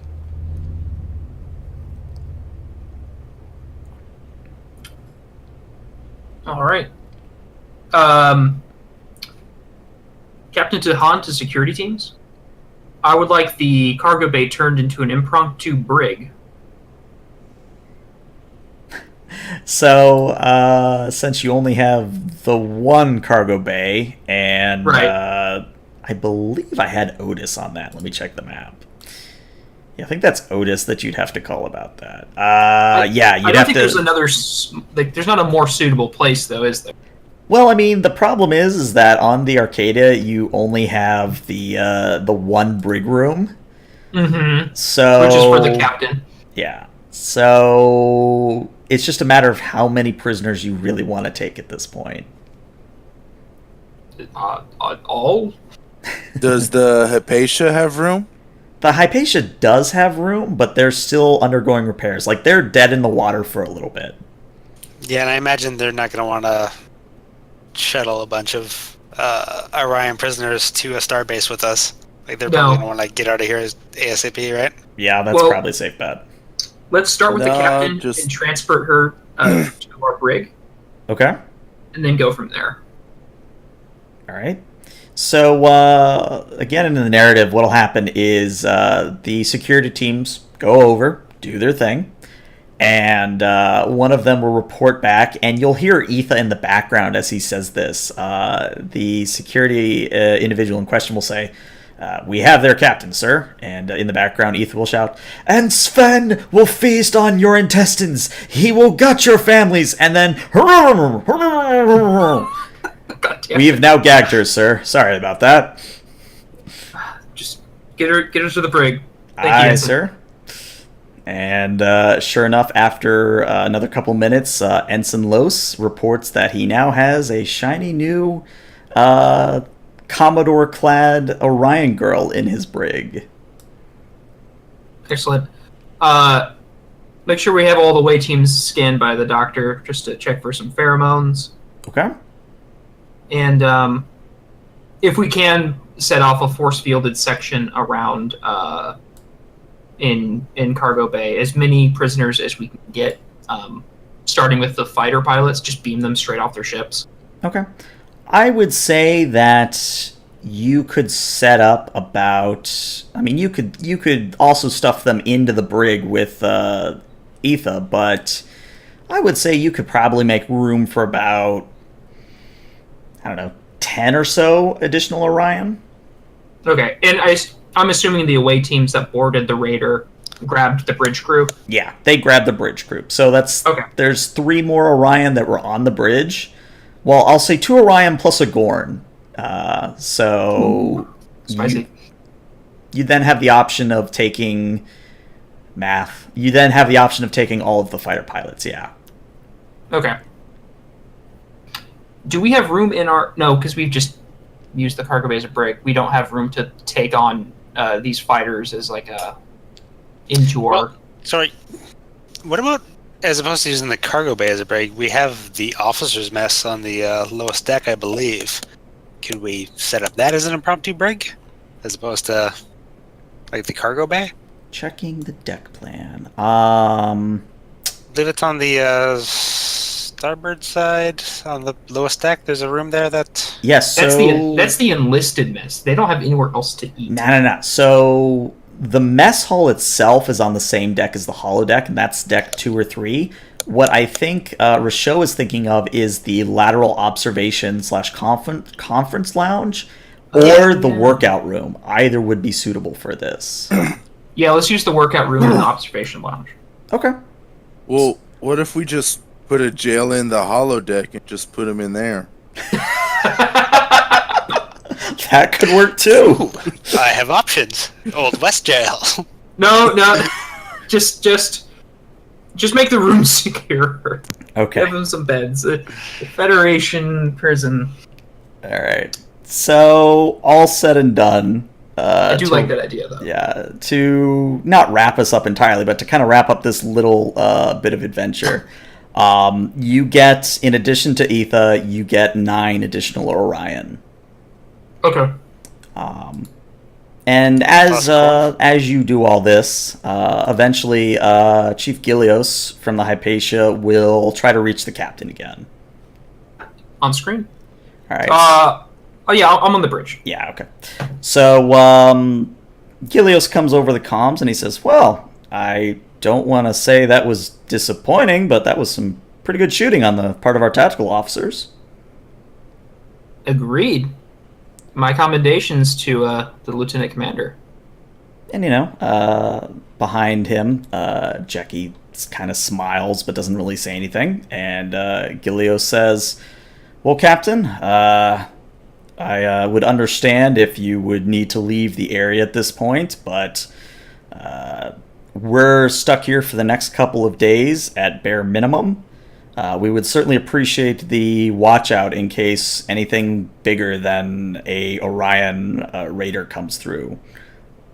You have it. All right.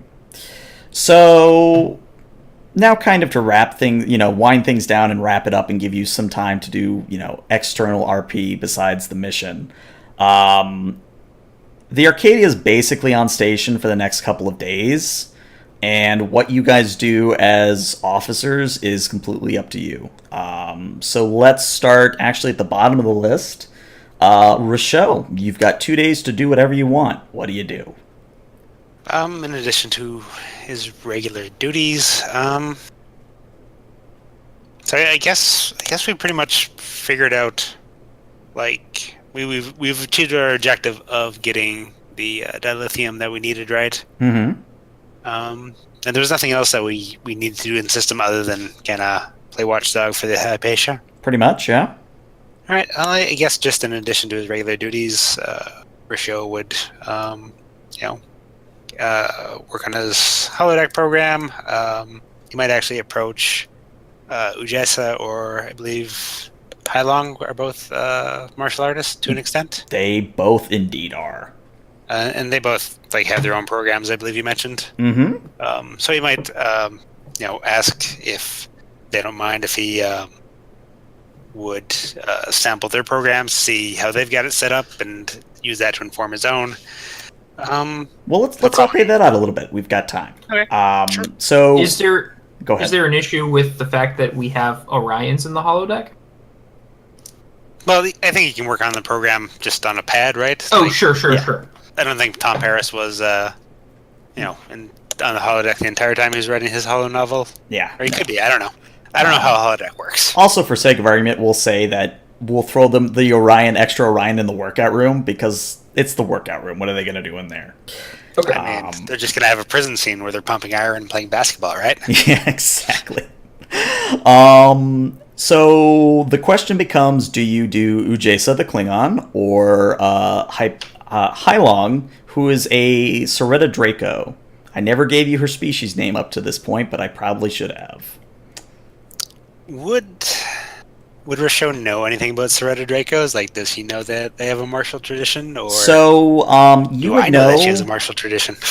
You would know everything that is on her bio and info page, which I think you have access to.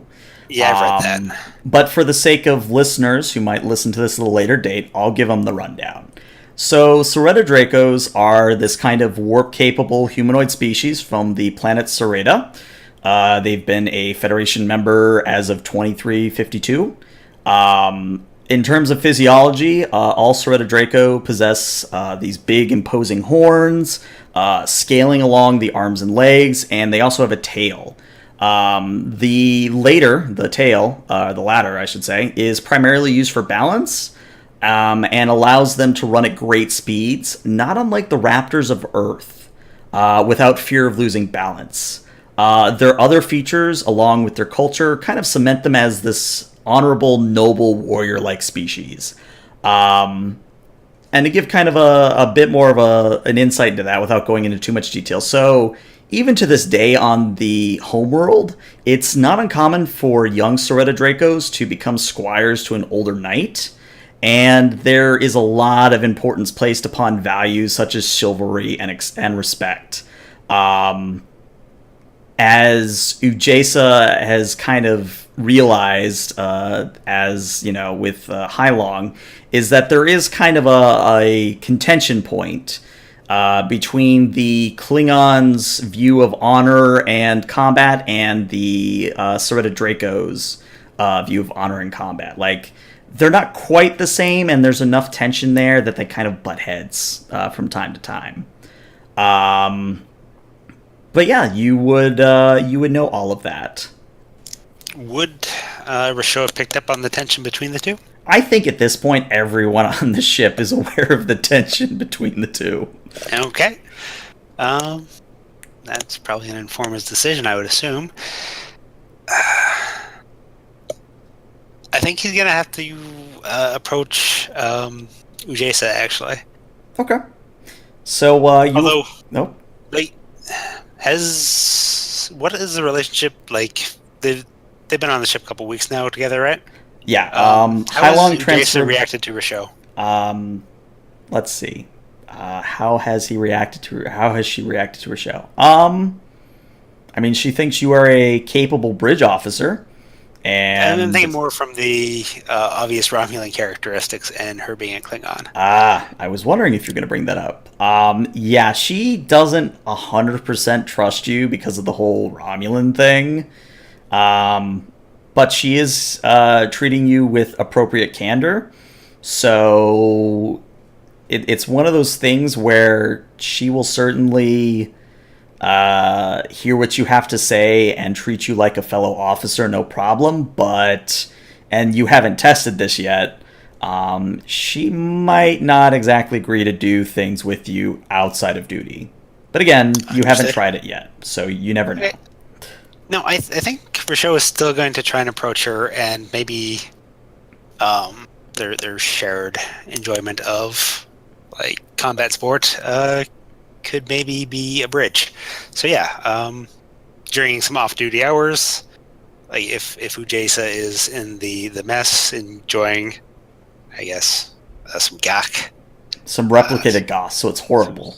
Yeah, no, some whatever she enjoys. I don't know.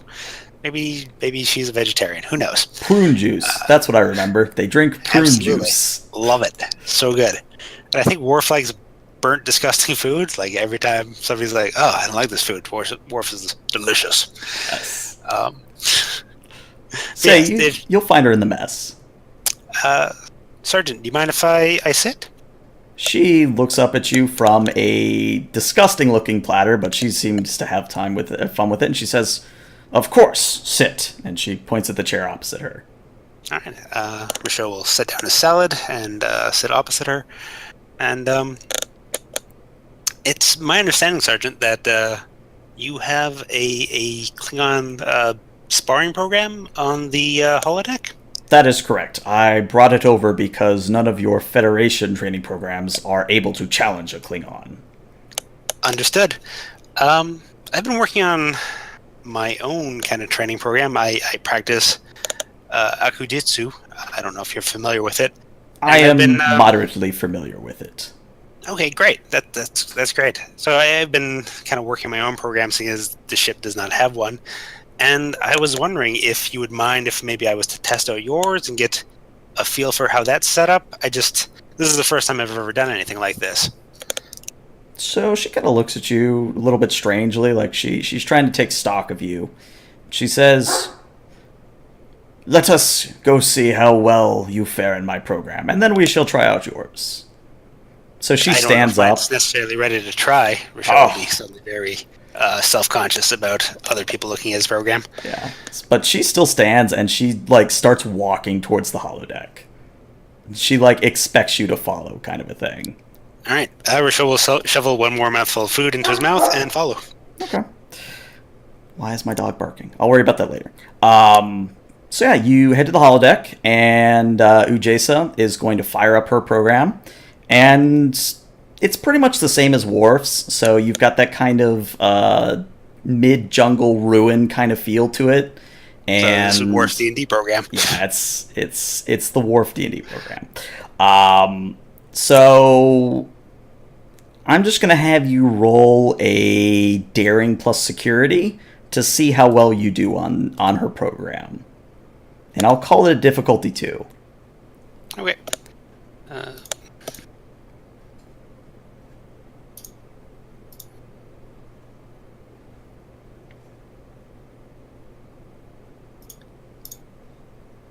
Okay. So Nice, not great. True to Ujesa's words, even at the lowest difficulty, this is a hard program.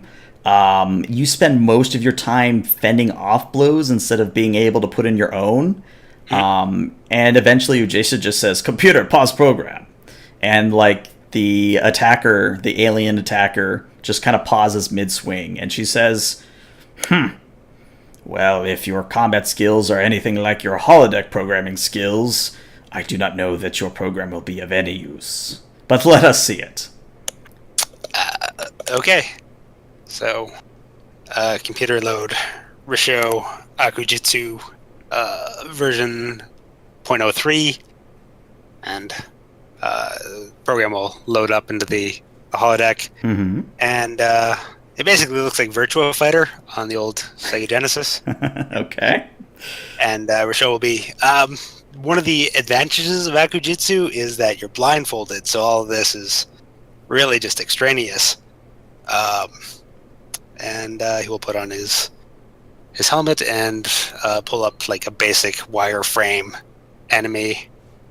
And well, my question is kind of order of operations here. Do you bring up the wireframe before you put on the helmet that blinds you? Well, he'll just computer load in basic opponent 01 or whatever it is he would call it. Okay. And and then lower down the visor on the helmet. Okay. So the moment your visor goes on, it just says, "Computer, delete opponent." And then you hear her kind of step opposite you and says, "I will be your opponent for this." Understood. And yeah, you do the appropriate thing. I believe it's bowing, and I forget the phrase they use, but Yeah, there's something in. something I believe in these Japanese. subtitles are unknown language. It's Japanese, but so you both bow and you go at it. And for this, I'm going to say it's going to be I believe melee's daring. Yeah. So daring plus security from both of you, and it's only at a difficulty of 1. Okay. Yeah. And Ujesa does have an applicable focus. Yeah. Risho obviously has hand-to-hand as well. And anybody mind if I spend momentum on this RP scene? Go for it. All right. I will get 1 extra die. It's the best time to spend momentum. Absolutely.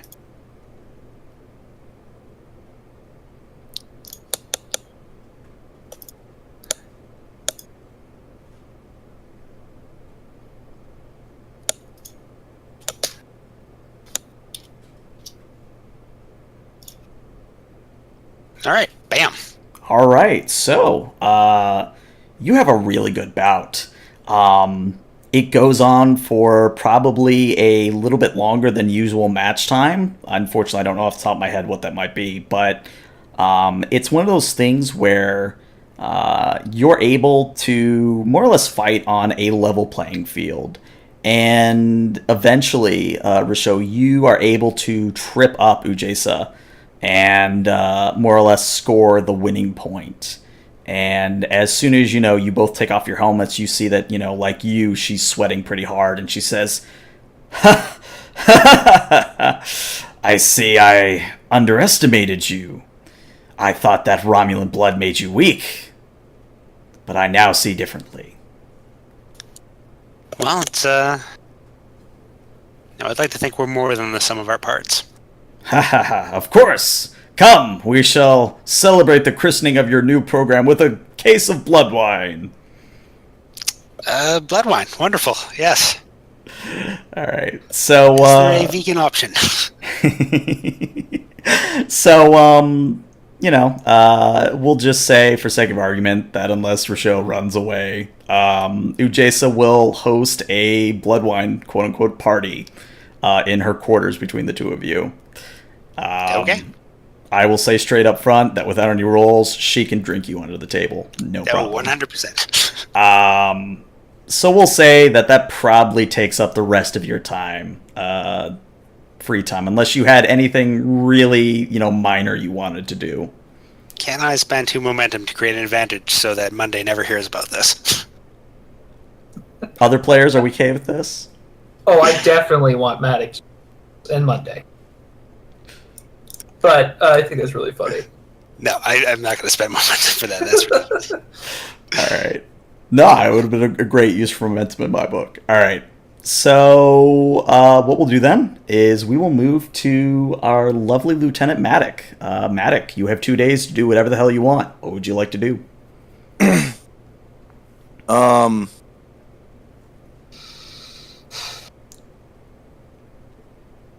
I actually kind of want to send out a couple teams to go get extra dilithium. Okay. And then, was I able to save anything off the probe, or is it all gone? I'll say you were able to get one device scanned that you have no idea of its purpose. So you could conceivably consult Hylong, you could consult Alon, your team of engineers to figure out what it is. It's just a matter of who, really.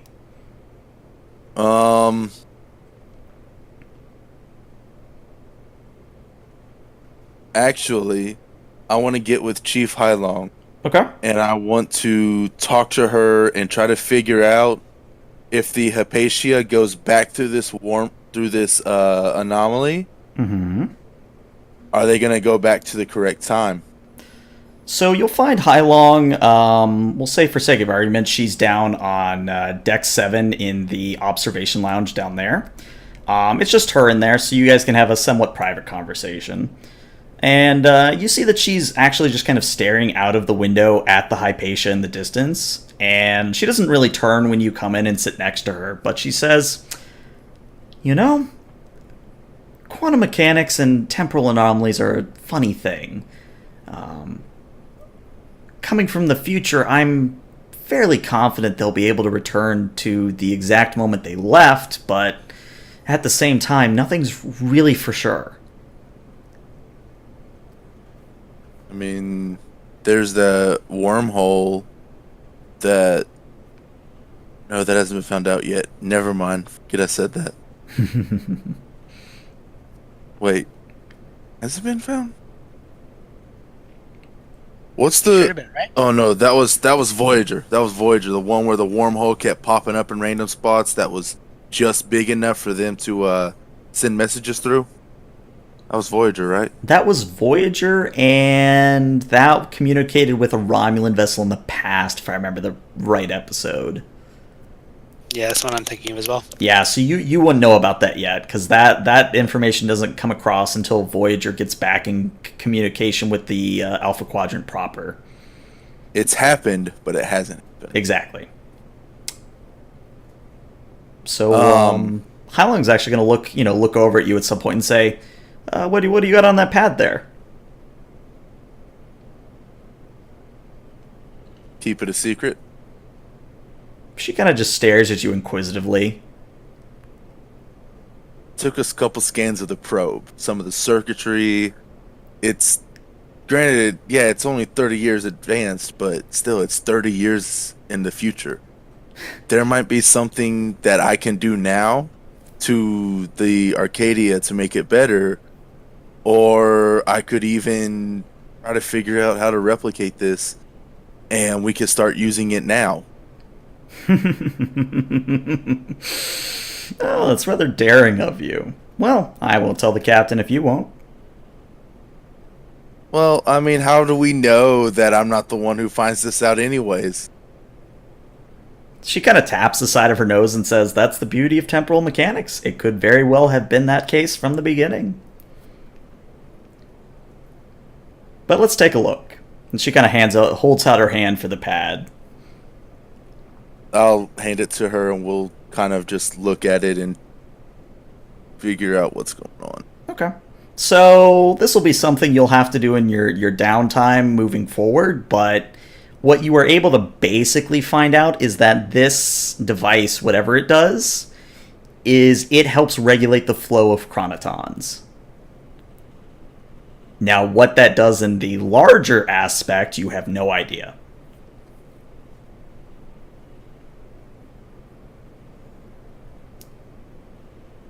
You can regulate chronotons. Mm-hmm.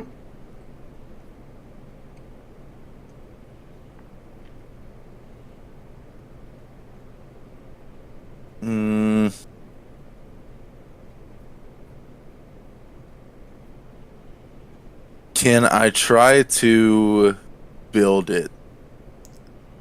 I would say you can certainly start to, but if you do want to keep it a secret from the rest of the engineering staff, it would be something you'd have to build in your own quarters.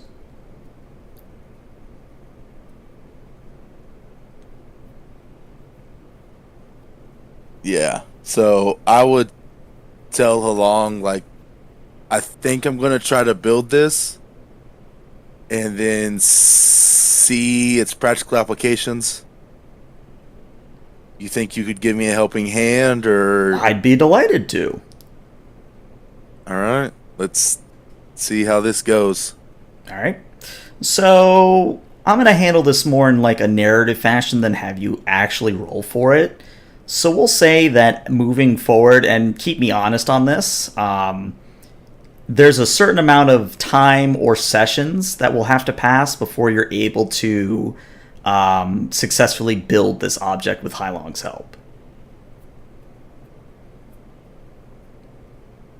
Okay.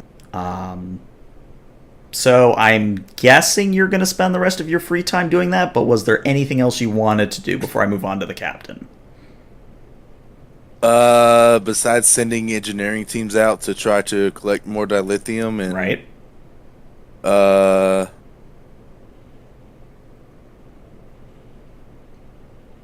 I guess just make sure general maintenance is done. General maintenance is in fact done. Good stuff. All right, and finally, we come to the captain. Captain, you have 2 days to do whatever the hell you want. What do you do? All right. On that first day, I'm going to take an away with Soriel and Ujesa Okay. over to the Orion ship to download as many logs and computer files as we can. I Okay. want as much evidence against them for when they face trial. All right. I'll say, again, without really having to roll for it, you will get the full download of their computer. Okay. And then when we leave system, how many Orions are going to be stranded here on this ship? I'll say about 40. 40? Okay. Do they have enough power to, like, replicate food? Yeah, they've got life support. It's just that their engines have been destroyed. Like, they're not moving anywhere. Oh, wait, they're destroyed. Ooh, they're out of power. Ooh. No. They are without main power. Okay.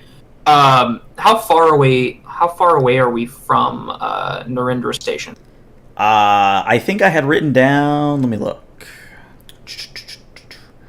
I had written down that you had kind of been cruising at Warp 5 before you diverted to this to the Hell system. So I think you can tow these guys back at Warp. Yeah, that's the thing that's happened before. You could probably get the ship towed back to Narendra Station if you do Warp 8 or 9. You can get there within a day or two. Okay. But do they have enough emergency rations to, like, feed each other and, like? Yeah, like, they will not good. starve and die in the time it takes you to get back to the station. Okay. I'll probably have dinner with the captain of the Hypatia again if you do that. But one of the things I'm curious about doing is just going to look up on my computer. I want to learn a little bit about Chief Hailong's hologram program. Okay. So let's handle the dinner. So in terms of dinner, the captain will politely decline. Saying that he can't really break away from the work at the moment. But in terms of Hailong's calisthenics program, what is it you specifically want to know about it? I'm curious if it has any of, like, the trappings of the Squire thing. Nope, you cut off a little bit there. Oh, does it have the trappings of the Knight and Squire culture that's part of her homeworld? Oh, it most definitely does. I'm going to say Monty Python because it's a reference I think most of you will get. So imagine, like, Monty Python and the Holy Grail kind of, appearance and setting. But it's also kind of flavored like D&D. Like, you can go on quests for quote-unquote NPCs and, right wrongs and fight the good fight. So I would say yes, it is a stereotypical Soretta Draco program. All right. I don't tell her about this, but I copy the program and rename it something else. Mm-hmm.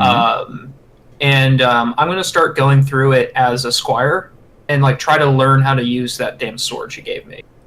That's a good call. All right. I'll note all this down later. I'm kind of, balancing a couple sheets right now. Okay. Anything and just else? like bits about, like, the honor code and, like, just an interest, a curiosity. Yeah, fair enough. Anything else you'd like to do? I don't have anything else. Okay. So, in that case, we will bring the session to a close with a final bit of monologue here.